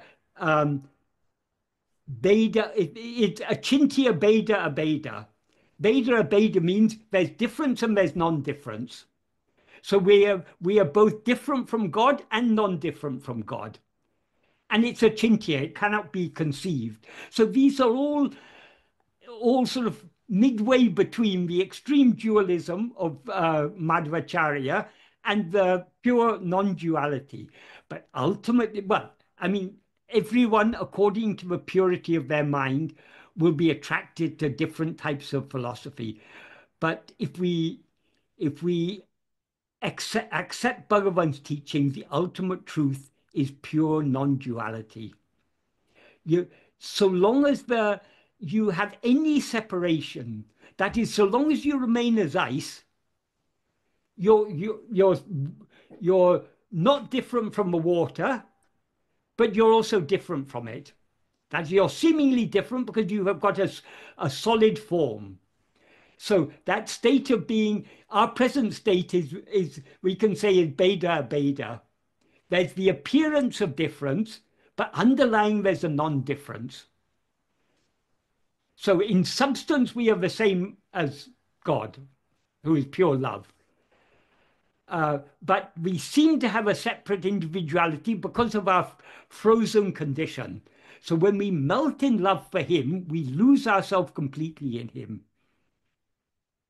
I heard a priest give a lecture not that long ago, and they don't charitably represent the Advaitic perspective. He said, he talked about what I just said. It's a true union, but you don't, he said, he even made a noise. You don't get sucked out and completely lose yourself. So there's still, it's not like an ego. It's because they define personhood as union with God in a sense. So it's different terminology, so that's confusing, but it's true union without confusion. But yeah, they don't present it charitably. It's like we're losing ourselves completely. But when you really love God, you want to completely annihilate. You want to be just that. Yeah. Only I am. And a Christian missionary once came to Bhagavan. I don't know exactly what denomination he belonged to, but he was Christian. And he asked Bhagavan, isn't it sacrilege to say, I am God? Bhagavan said, isn't it a greater sacrilege to say I am other than God? Because if you say you're other than God, then you're limiting God. There's God and not God. But if you accept that God is infinite, then how can anything be other than him? So to say I am other than God is a greater sacrilege than saying I am God. There's still some attachment to our individuality. That is what we need to give up, that attachment to this, to having any separate existence. We need to give ourselves wholly to God, wholly, unreservedly, retaining nothing. That is true self-surrender. I agree with you. We're not here to, we obviously we shouldn't, we're not here to criticize others. We're not here to argue with others. Everyone believes, according, as Bhagavan said, the same teaching, according to the purity of the Antakarana, the same teaching reflects in different ways. So people really understand things differently. I really like the Christian view of deification or theosis, but at times I'll listen to it and I think, oh, this is really cool. And then I listen to it, and then there's like this wall that they can't transgress. There's always this division between the creator and the created, the uncreated and the created. Yeah. And so you can get as close and close and close. You can keep progressing, but you never quite merge. And it actually kind of breaks my heart, because it's like, well, that's what you need. You need the ultimate reality. Yeah, because the fallacy is that even now we are not separate from God. It's our separate existence is a mere appearance. So we are giving up this this false appearance of separation. And when we give that up, we will find that we are eternally one with God. God is our very being. How can we be anything other than God? If we are other than God, then God is limited. If God is limited, then he's not God. Because God is that greater than which there can be nothing. So the infinite is obviously greater than anything finite. That's one of the most beautiful descriptions of Brahman in the Upanishads is Satyam, Jnanam, Anantam. Satyam means reality, being, what actually is. Jnanam means pure awareness. Anantam means infinite. Ananta literally means without end. Something that is without end is infinite. It's not just without end in time, without end in any dimension. It's without any limits at all.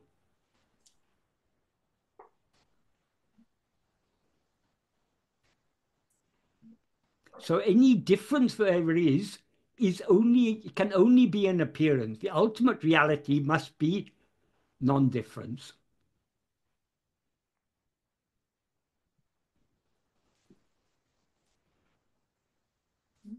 So should we go on to the next question? Well, I'm happy to, but a question arose Yes. by me. So if I can let that be ask the that, next question. because we're talking about the path of love, and the path and the goal is the same. And our ultimate nature is love. And I know a lot of people think, if they're following this path, of have the feeling that they need to live a solitude life or be something like a monk or a hermit. And that, like, for example, being in a relationship or being a householder can be an obstacle, for example, on the path. And as Sean and I, we both walk this path, and it's very fortunate that we can share this path together. So could you perhaps say something about how walking this path of love and being in a relationship, and if you're walking that path together or not even together, your partner is not walking this path, it can also be beneficial in, like, for example, surrendering and still being self-attentive. Do you kind of get what I'm trying to ask? I get what Yeah. you're saying. Yeah. Okay. I'll first say something extreme, and then I will. I love extreme. Yeah. Okay. In this path, absolute solitude is essential. Self-attentiveness is the state of absolute solitude, where we are separating ourselves even from our own thoughts and feelings and everything. We are returning just to our mere being. So that is a state of absolute solitude, absolute isolation. That's why the moksha, liberation, is sometimes described as kaivalya. Kaivalya is derived from the word kevala, which means oneness. It's a state of oneness, of isolation. So we need to be completely isolated. But that isolation is not an outward isolation. We don't isolate ourselves by going and living in a hermit's hut or living in a cave in the Himalayas or whatever. Because as Bhagavan said, wherever we go, we take our thoughts and everything along with us. So if we want to experience real isolation, there's only one cave in which we can experience complete isolation. That's in the cave of our own heart. Regarding relationships are for the person we seem to be. So because we have not yet surrendered ourselves completely, we seem to have, we seem to be a person, one among so many people in this world. And we have relationships. Relationships actually can be a very good training in this path, because when we're in a relationship, if you have two totally selfish people in a relationship, how long is the relationship going to last? It's not going to last very long. A true relationship, you have to sacrifice something of yourself for the sake of the other. So it's a training in self-denial. It's a training in overcoming self-centeredness, in learning to give. So it's actually being in a loving, caring relationship is a good training. So, but whatever type of life we have, whether we are in a relationship or not in a relationship, when some people wrongly have said that Bhagavan was against people taking sannyasa. That is not true.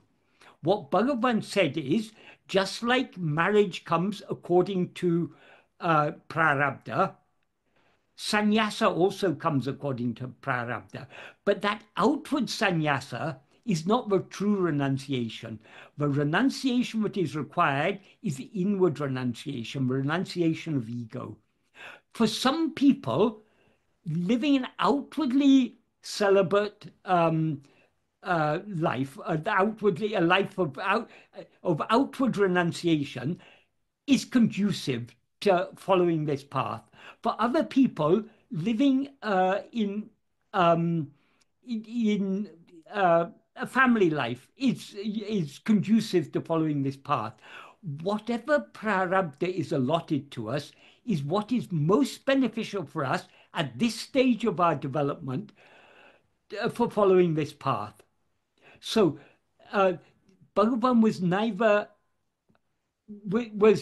for nor against outward forms of sannyasa. He was neither for nor against people getting married, because he knew whatever is best is whatever circumstances will be most conducive to our spiritual progress has already been allotted in our prarabdha. Sorry. we think that we decide. I decide to get married. I decide to have a relationship. I decide to be a renunciate. We think we decide these things. Well, we may decide, but things happen not because of our decision. It happens according to prarabdha.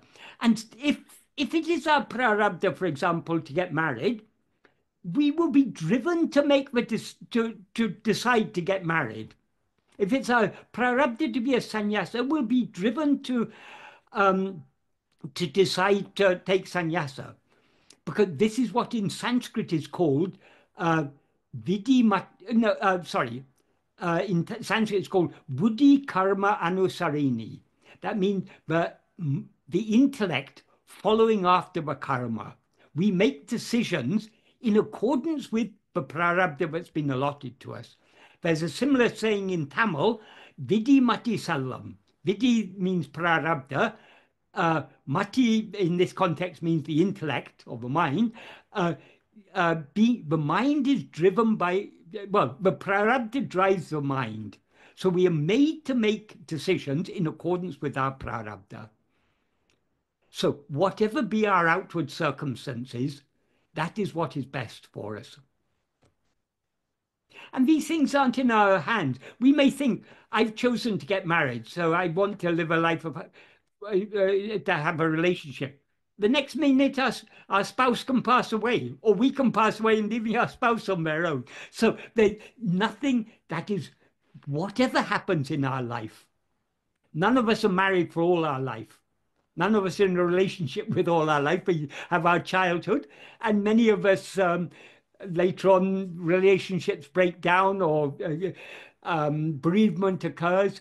So these things, everything is happening according to prarabdha. So we need not concern ourselves too much with these things. But if we find ourselves in a relationship, we should take that as a good opportunity to learn um, to give ourselves to the other, which means making certain sacrifices.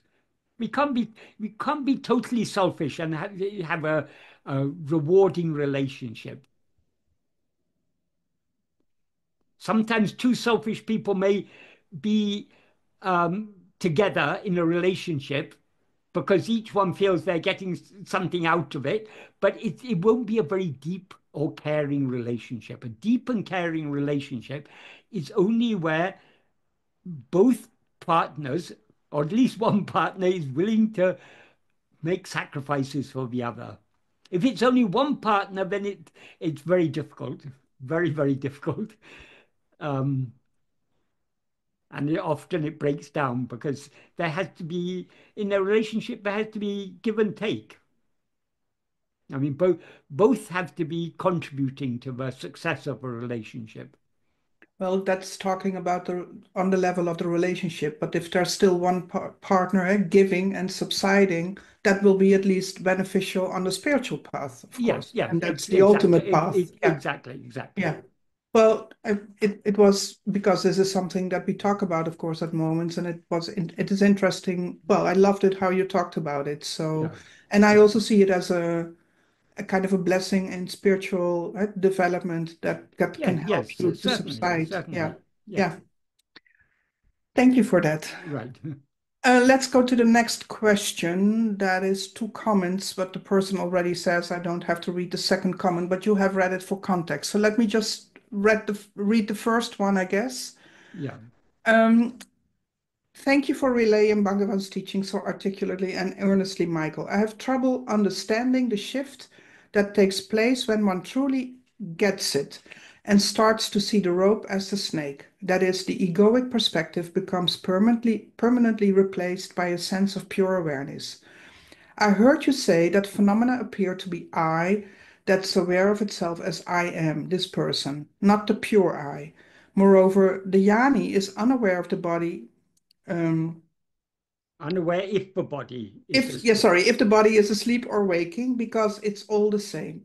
The jnani is firmly established in turiya, which is the one real state for which there is no waking, dream, or sleep. Would it be accurate to think of self-realization as a permanent shift in where attention is placed, such that one's attention becomes so fixed on awareness itself that everything else becomes ignored?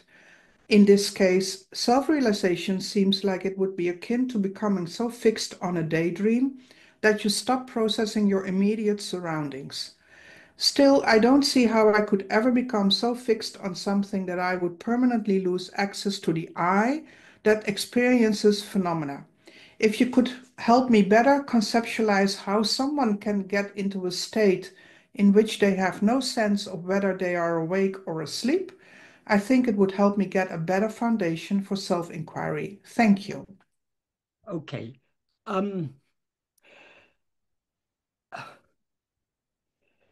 We to understand these things, we need to have a radically different perspective on these things, because first thing, what is called self-realization is not a state in which we as ego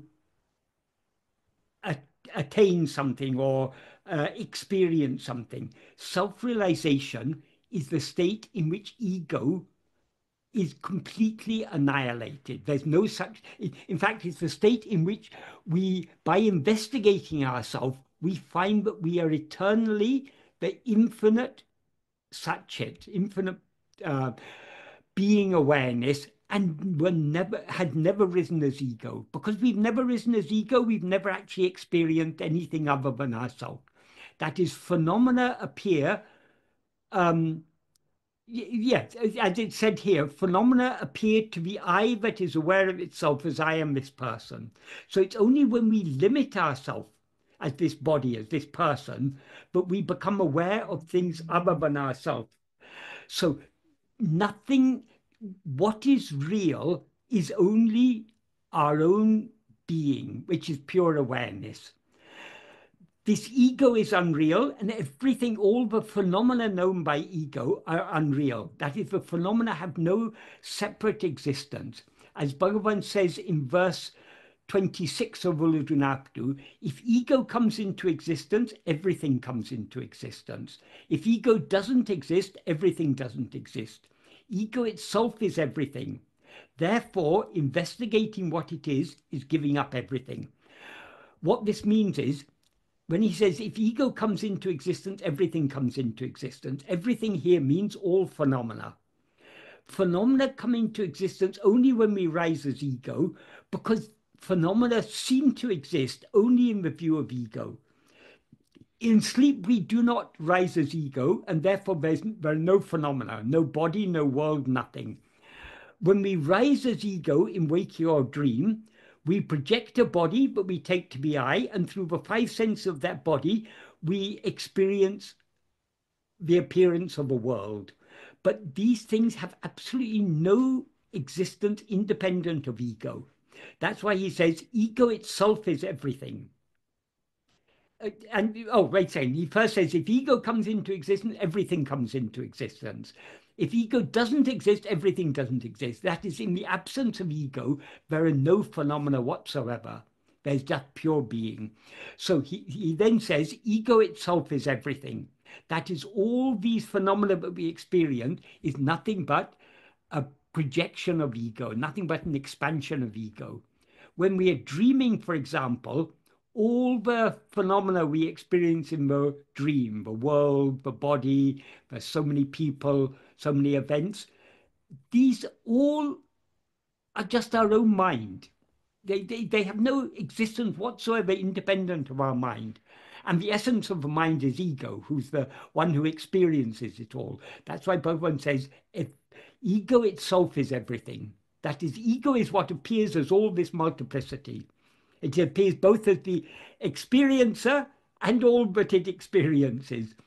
And then he says in the final sentence, therefore, know that investigating what it is giving up everything.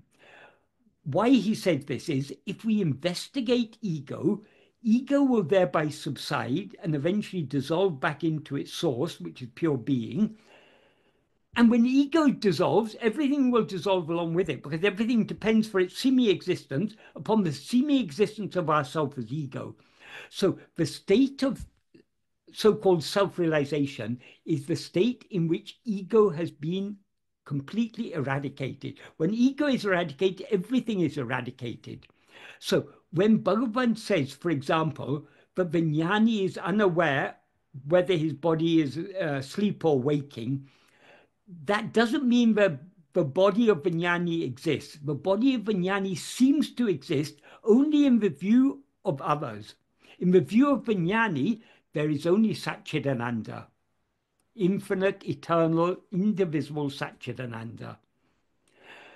So the body of the jnani exists only in our view.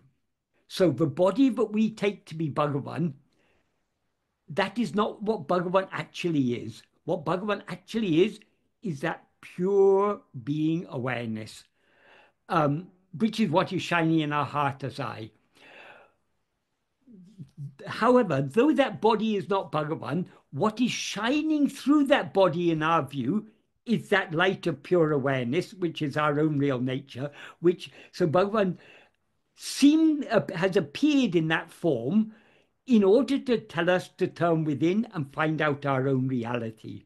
So it is not just a matter of a permanent shift of attention. That is, what attends is ego. There's no attention in sleep, for example, because there's nothing other than ourself in sleep. So attention is a focusing of our awareness, a selective focusing of our awareness on one thing rather than another thing. So long as we rise as ego, we need to try to attend to ourselves. and thereby withdraw our attention from other things. But when we attend to ourselves so keenly that we thereby dissolve back into our own being, then attention will cease along with us. And that what will remain is just pure awareness. So it's we cannot adequately conceptualize this. When we talk about it, we can only talk in negative terms. The most positive thing we can say about it is it's pure being, pure awareness, pure happiness.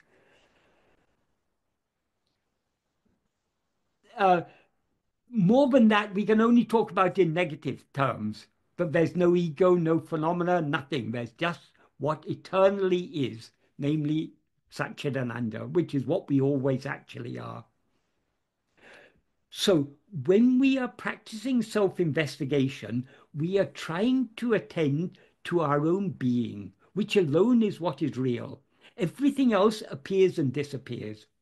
And our own being, of course, is the pure awareness. That pure awareness, our pure being and pure awareness are not two different things. They're what that is. Pure awareness is what we actually are. It is itself our being. So that is what we're attending to. The more we attend to that, the more we subside, and eventually we will dissolve back into that and remain as we actually are. And even now, when we are trying to attain that, when we're trying to turn within and to know ourselves as we actually are, we are always that. But so long as we rise as ego, we seem to be something other than that. So I hope this is helpful. Thank you, Michael. I think the second part of the question is also maybe worth reading. Yeah, shall I read it? Yes, yes. I've been thinking more about this, and I'm guessing the problem is that the I to which I keep referring is ego, which will never lose its ability to distinguish between waking and sleeping. I can also conceptualize the rope to snake shift akin to a shift in one's focus to a cinema screen while a movie plays out. I get how one can develop a deeper understanding that every experience, including the thought I, is just an appearance to awareness, thus nullifying the distinction between waking and sleeping. Once again, though I don't understand how the ability to take in phenomena to process that a movie is playing out goes away altogether.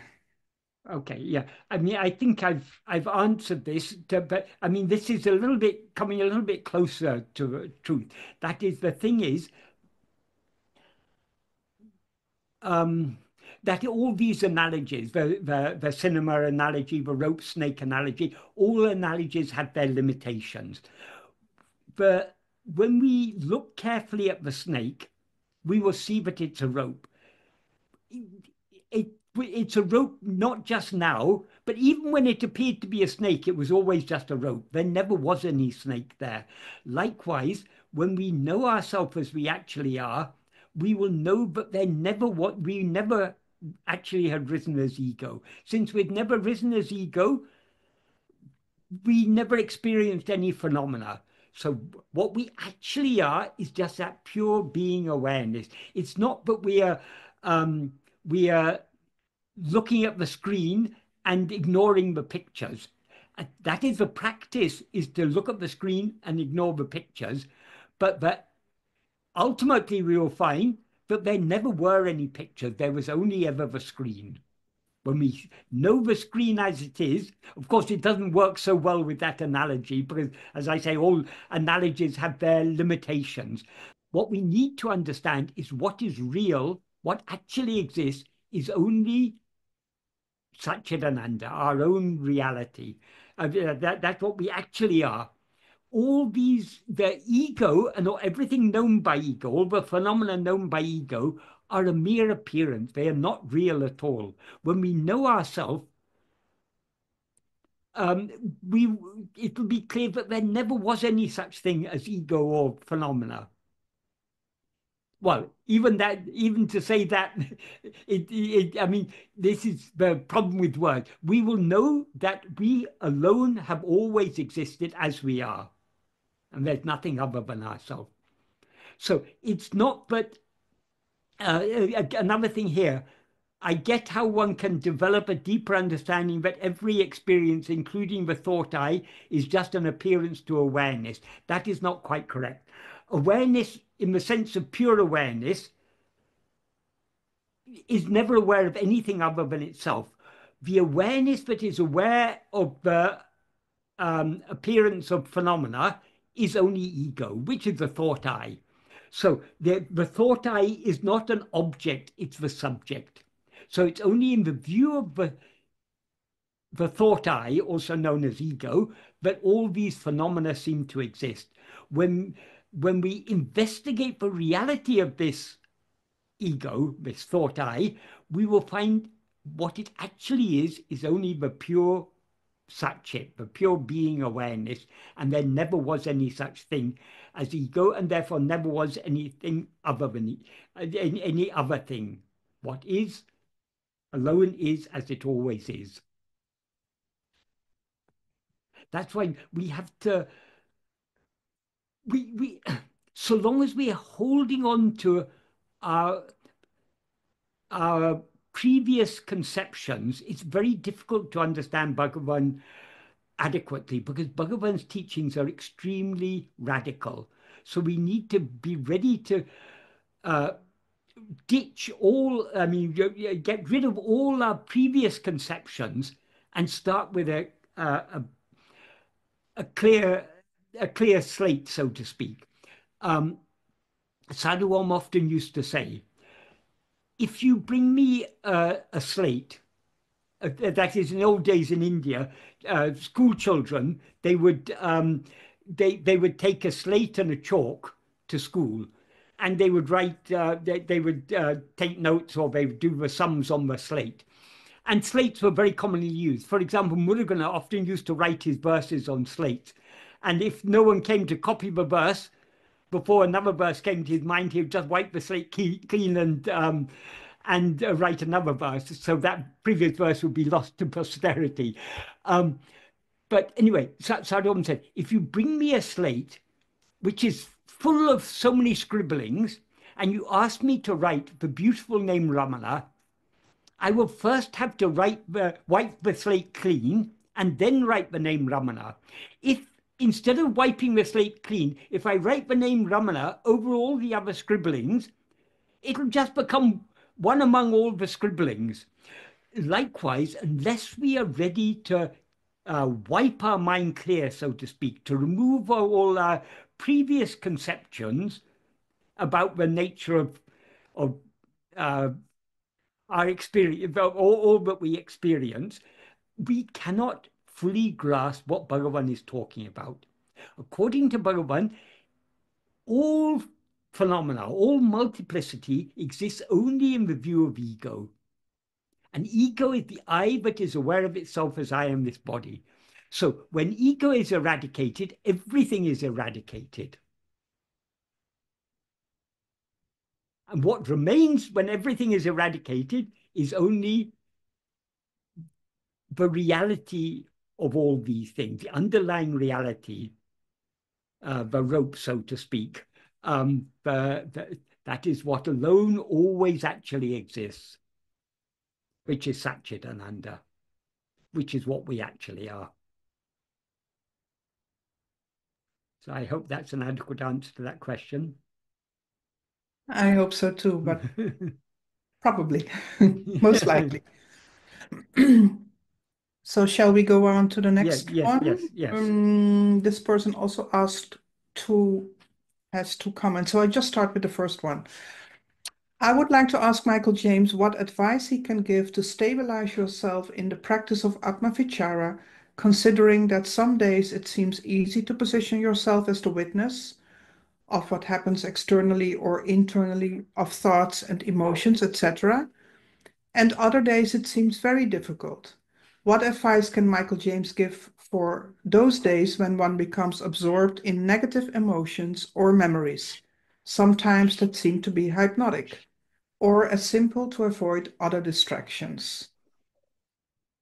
The only way to stabilize ourselves in this practice is to persevere in the practice.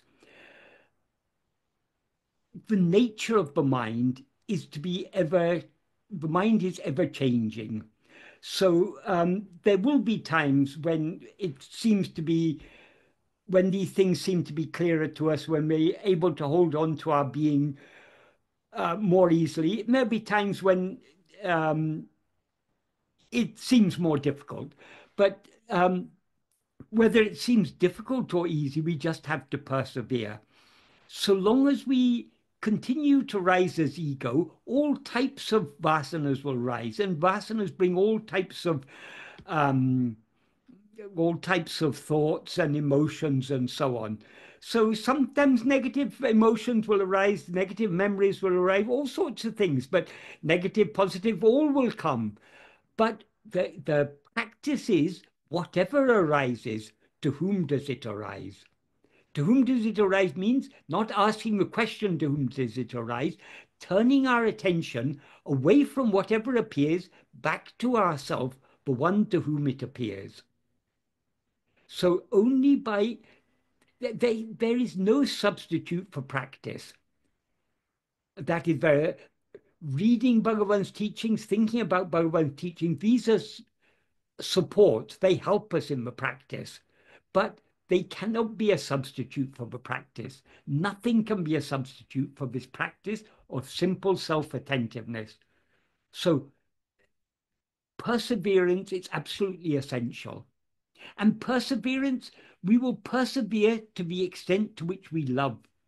We have true love, love to surrender ourselves. If we truly love to surrender ourselves, we will be trying, we will not want to rise as ego, we'll not want to rise as separate being. And the only way to avoid rising as ego is to cling firmly to self-attentiveness. Of course, most of us don't cling so firmly. We cling a little and then it slips away. But the only way to develop the strength to hold on firmly to self-attentiveness is to keep on trying to turn our attention back to ourselves, no matter how many times it slips away. So we shouldn't be discouraged by our seeming failures, by the fact that our attention so often seems to slip away. That if we persevere in the practice, slowly, we will be able to stabilize ourselves, at least relatively. We'll never be perfectly stable in this practice. The state of stability is the state in which ego is annihilated. Until then, there will inevitably be instability to a greater or lesser extent. That's just the nature of ego, the nature of mind. So we shouldn't be discouraged by our inability to remain stable in this practice. We just have to continue trying as much as we can. Yeah, and does it, for example, I have read somewhere, I forgot the title of the book that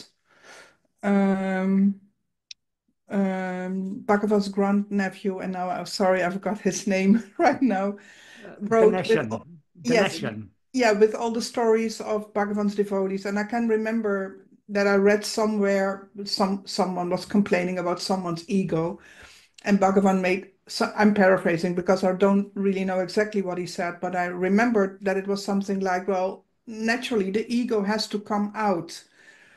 So yes, well, the Bhagavan did say that when someone complained that so many thoughts were arising. Bhagavan says all that's inside needs to come out. That's the only way to get rid of it. But it's not just, we need to understand, have a deeper understanding of what Bhagavan means when he says that.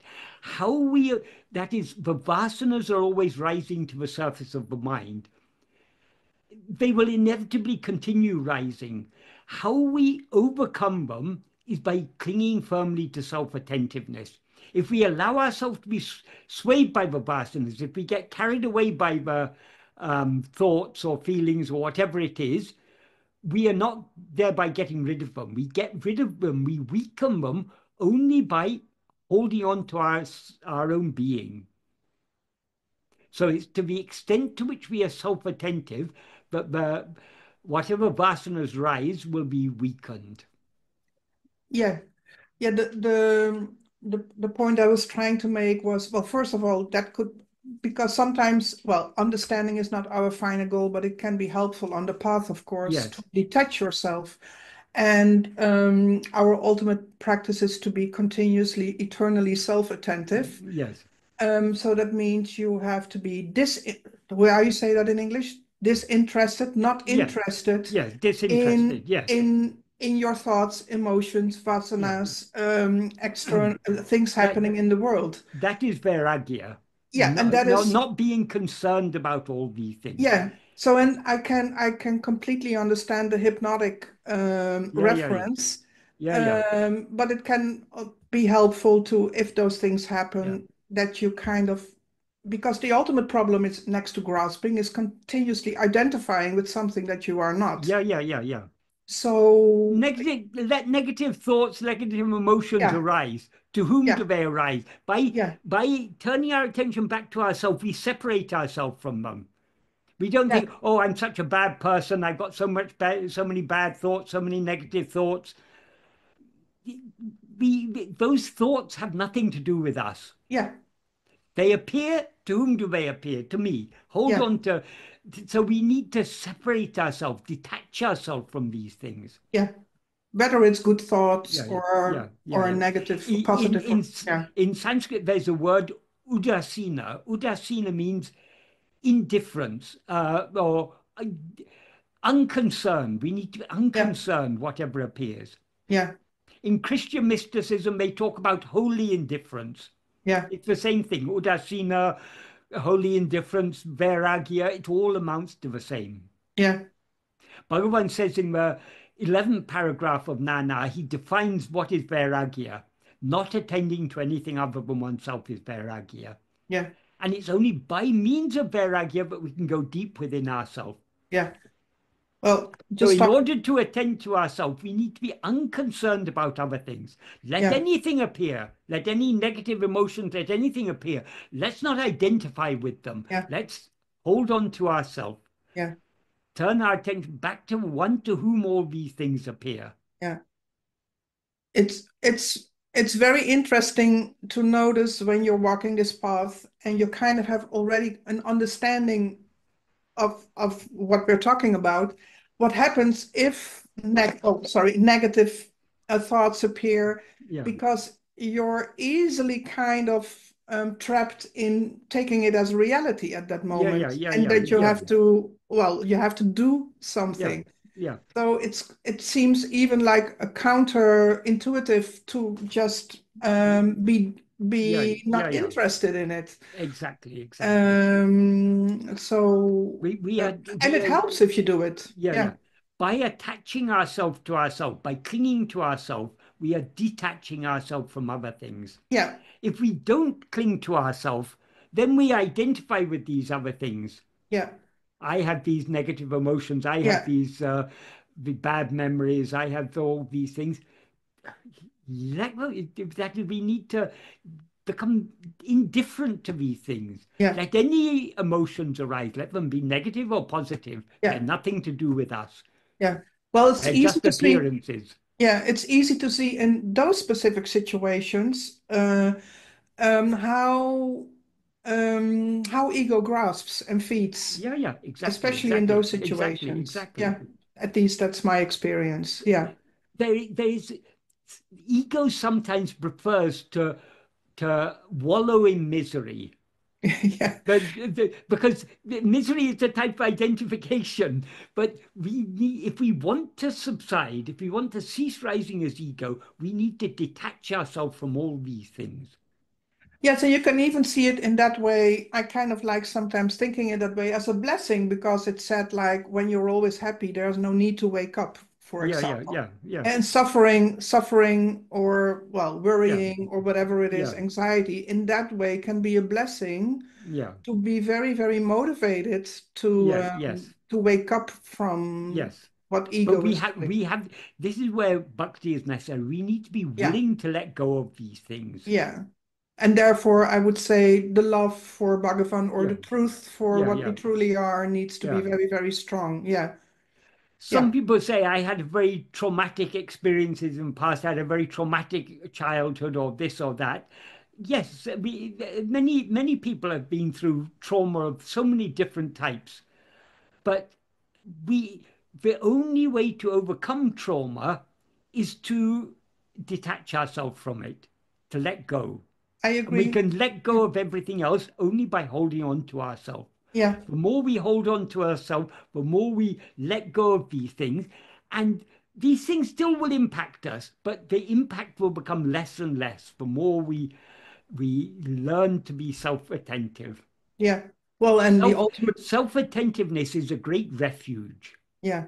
If we want to take refuge from trauma, from negative thoughts, negative emotions, negative memories, the, the, the place of refuge is in our own heart. That means we need to turn our attention away from all these things back towards our own being. Yeah. Because as ego, we're affected by all these things.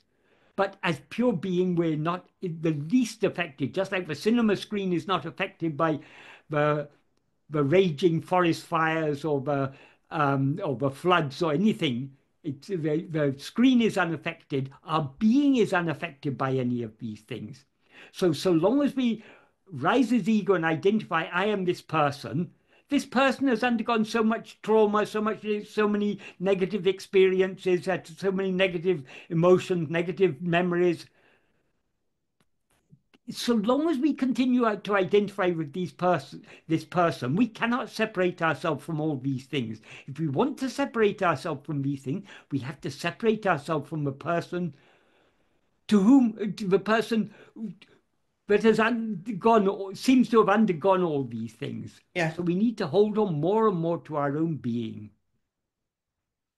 Yeah. And ultimately, ego is the ultimate trauma, you could say, yeah. And self-attentiveness is the ultimate medicine. Yeah. Exactly.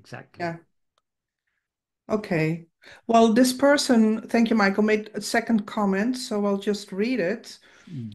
I would like to ask something else for those of us who are beginners in Atma-vichara. I have observed that more than once one takes refuge in certain states that one calls spiritual, and that can be a form of evasion, perhaps simply seeking comfort.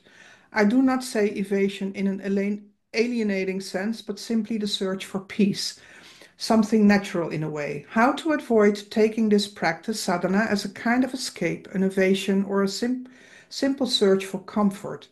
Although I add that I see it as natural in a world where there is so much suffering. But how to make sadhana more mature? As simple equanimity. That is, it is a space that is beyond emotional states, negative or positive, and that it is a space not only free of compulsive thoughts, but also free of the identification of thought in general, be it mine or supposedly someone else's, and free from the search for comfort. How to have that maturity? Thank you, sir. Searching for peace, searching for comfort is not wrong in itself. It depends where we search for peace, where we search for comfort. If we search for it in anything other than our own being, then it is wrong. If we search for it in our being, then that is very good, because we cannot find comfort in anything other than what we actually are. We cannot find peace in anything other than what we actually are. Any peace or comfort we as ego experience is only a relative peace or relative comfort. If we want eternal comfort, eternal peace, we can find it only in our own being. So we need to stop seeking peace, happiness, comfort, anything. We need to stop seeking even knowledge, even clarity. We need to stop seeking it in other things. We need to seek it more and more in our own being. Yes, we can get a certain amount of clarity from reading Bhagavan's teachings, but the real clarity, Bhagavan's teachings are only pointing us in the right direction. If we want real clarity, real peace, real comfort, real happiness, we can find it only within ourselves, in the very depth of our own being.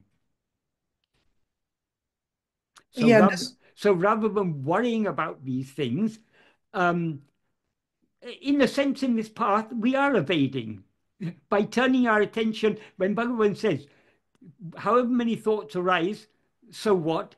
As and when each thought arises, it's necessary to investigate to whom it's arising. This is evasion. We're evading the thought, but that's the only way to deal with them. Because if we don't evade them, we continue attending to them and they become stronger and stronger and stronger. So I understand the spirit in which this question is asked, because often we evade things in the wrong way. We seek peace in the wrong place. We seek comfort in the wrong place. But if we evade things by going back to our own being, if we seek happiness in our own being, if we seek peace in our own being, if we seek comfort in our own being and nowhere else, that is good. So these things that may seem to be negative can actually be made positive if we are seeking in the right place. In other words, in our own being. Yeah, this person made another comment a little later, so I will read that.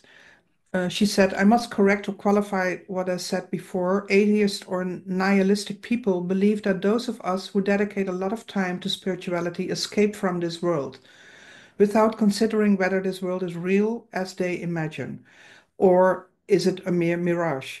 And without considering that we find in Sri Ramana's teachings the answer to this world and why we are here. We sense that this is the only thing that is really important, finding out who we really are or what our real nature is, which we glimpse beyond appearances. What to do with other people's expectations when they believe that all this is an escape? Beyond the fact that, as I wrote in the previous comment, one aspires to a more mature sadhana. I think I really like that question. What to do with other people's expectation when they believe that all this is an escape? This path we are following is an inward path. So as far as possible, we should try to follow this path without others even being aware that we're following this path.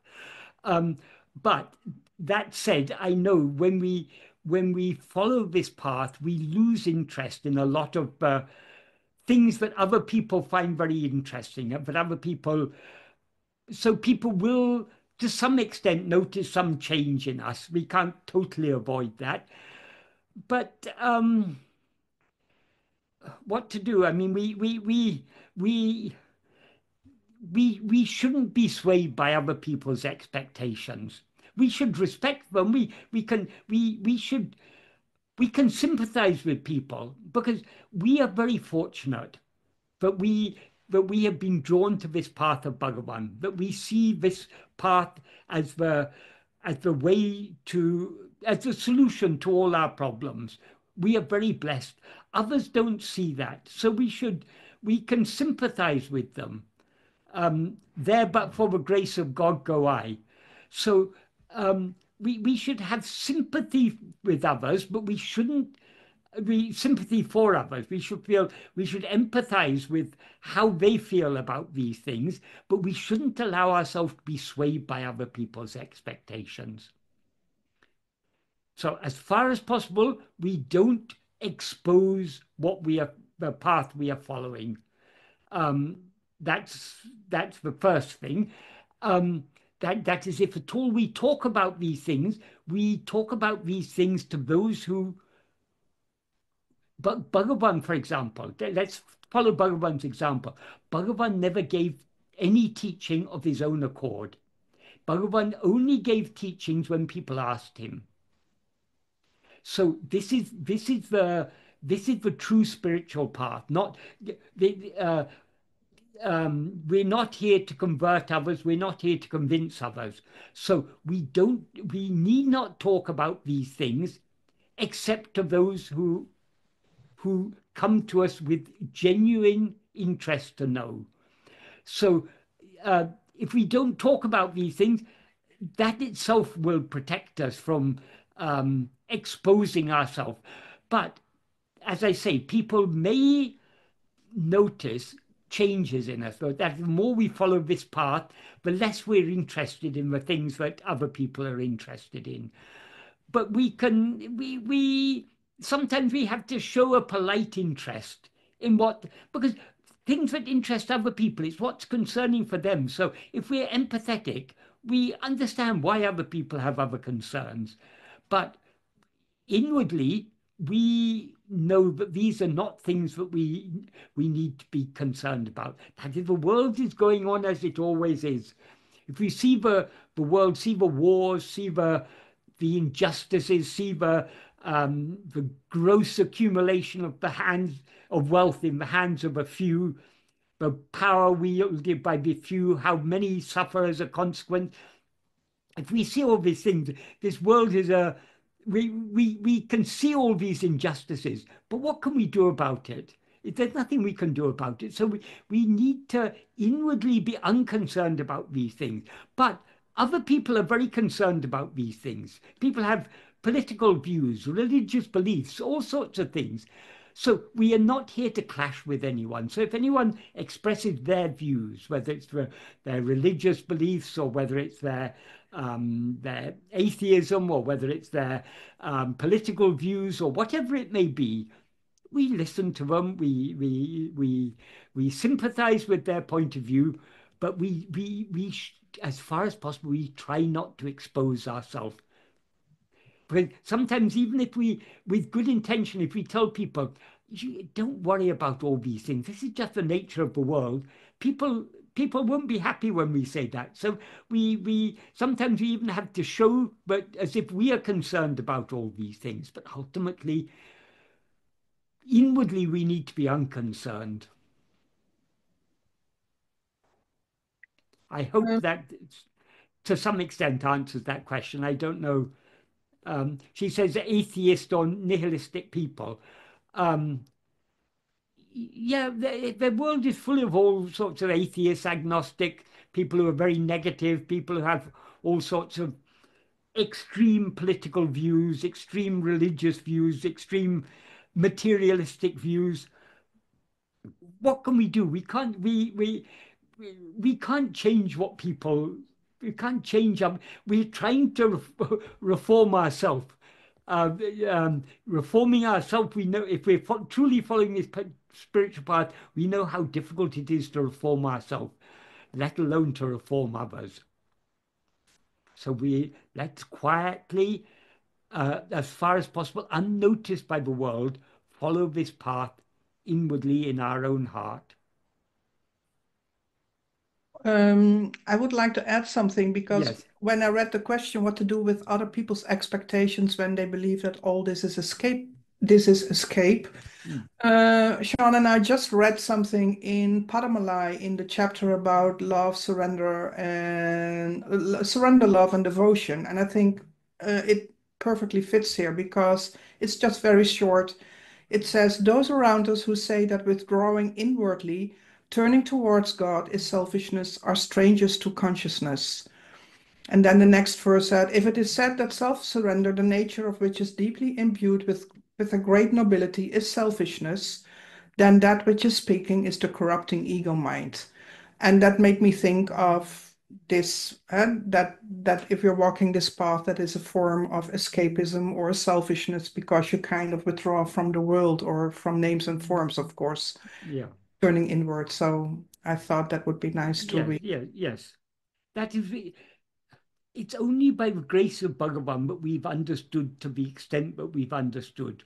We shouldn't expect others to understand. So if we try to talk about these things to others who are not yet ready for this, we will just appear to be crazy or escapist or whatever label. Or extreme.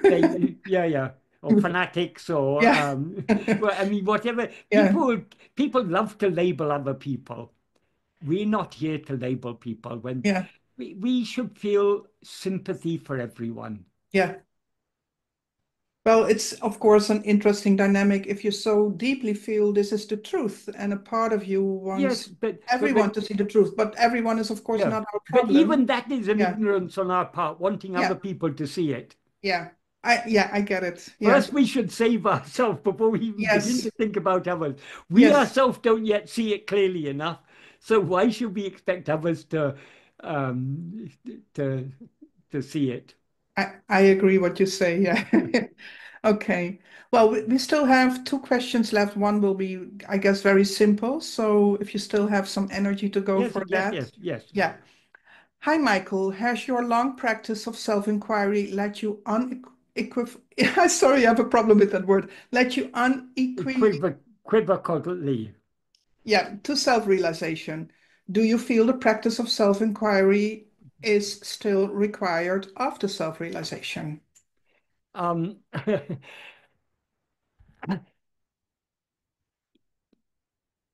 this again is based on not a very clear understanding of what is self-realization. That is, we as a person are never going, there's no such thing as a self-realized person.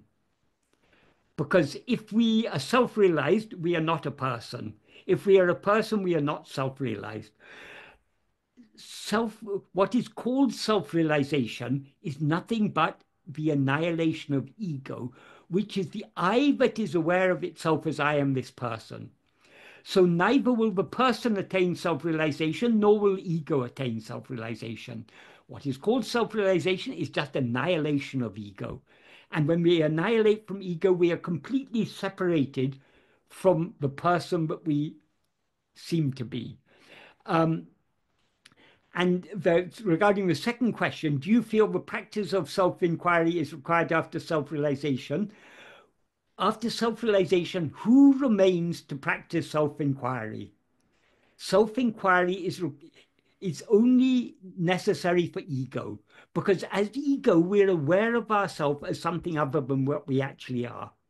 When ego is annihilated, we remain as we actually are, the pure awareness that we actually are. Pure awareness does not need to investigate itself because it knows itself just by being itself.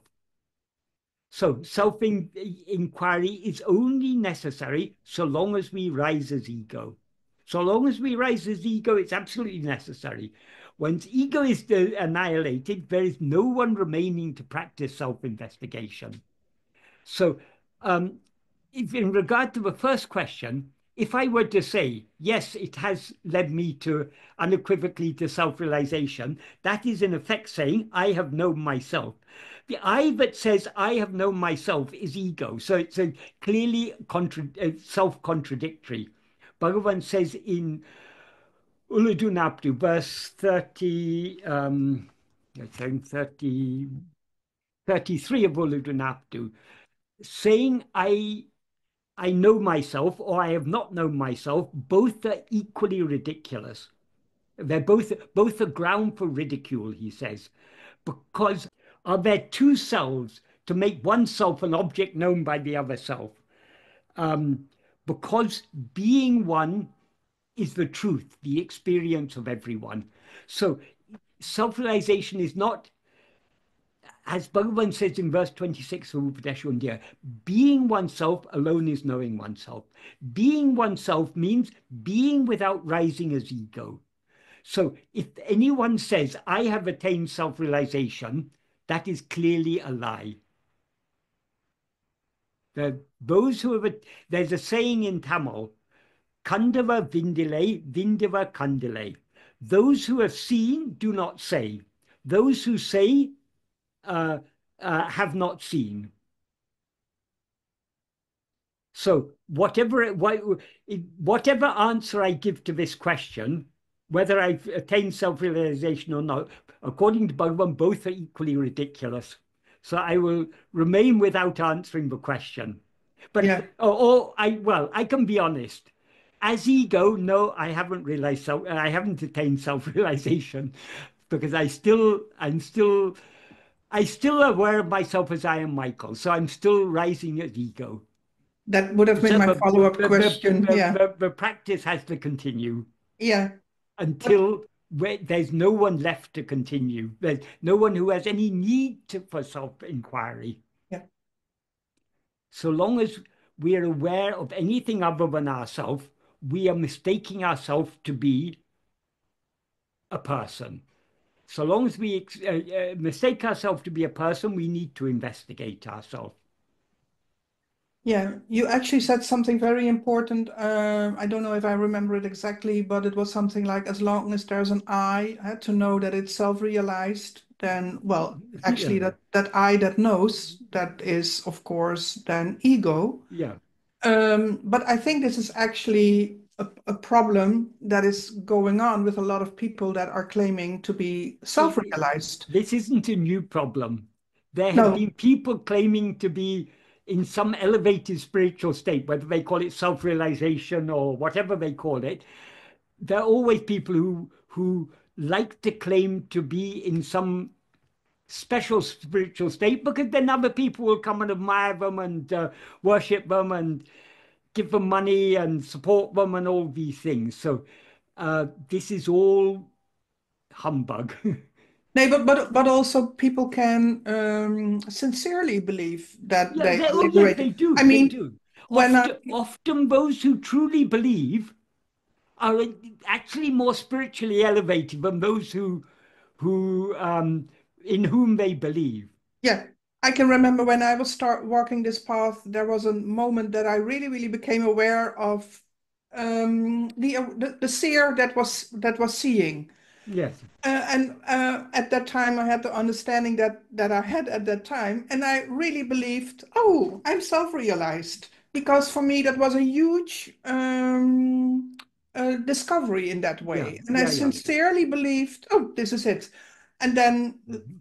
many times later, something happened in my life, and I realized, oh, wait a Yeah. minute, Yeah. this is not self-realization. This is ego that is Yeah. aware, a subject that is still Yeah. aware of Yeah. objects, and this Yeah. is the essence of duality. Yeah. So I can understand the sincere belief or Yeah, yeah, yeah, experience. yeah, yeah. Many people, I'm sure, they genuinely believe, but because they've got no idea what self-realization actually is. So if you would say it, what is real self-realization? What if you could say it in one or two sentences? What would it be? Annihilation of ego, Yeah, which means, which means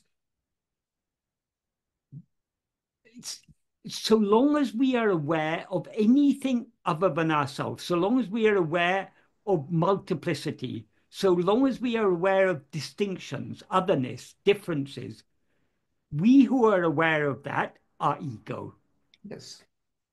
Yeah, and that also Yeah. contains time, space, Time, space, yes. changes. So long as we're aware of time, so long as we're aware of space, so long as we're aware of anything Yeah, changing, it's three anything appearing and disappearing. three states. Yeah. Yeah. Hmm. Waking, dream, and sleep. Yes, all Yeah. these things. Yeah. All this it only exists in the view of ego. Yeah. There are some people who say, "Oh, I don't experience any of these things." Some people say that, or some people say, I experience these things, but I experience everything as the self." These people are just, well, they're fooling themselves first and attempting to fool others also. Yeah, because I mean, the ultimate hypnosis is being I am this body. So you can also Yeah, hypnotize yourself believing I am yeah, seeing everything as myself, and yeah. that actually believing The, that is the yeah. truth and reality, of The course. I who says that is the I who is Yeah. identified with the body. So Yeah. it's, Okay, well, I was inspired by this question to do that yes, follow-up question about it yeah, because, yeah, I seem to, on Facebook, for example, I'm quite surprised how many people there are claiming to be self-realized. yes. And it's Oh very yes, oh interesting. yes, there are lots of them. Yeah, There's never any shortage of yeah, like they used to say when children are playing, too many chiefs and not enough Indians. Everyone wants to be a chief. Nobody wants to be the Indian. Like, yeah, in the when children used to play cowboys and Indians and that sort of thing.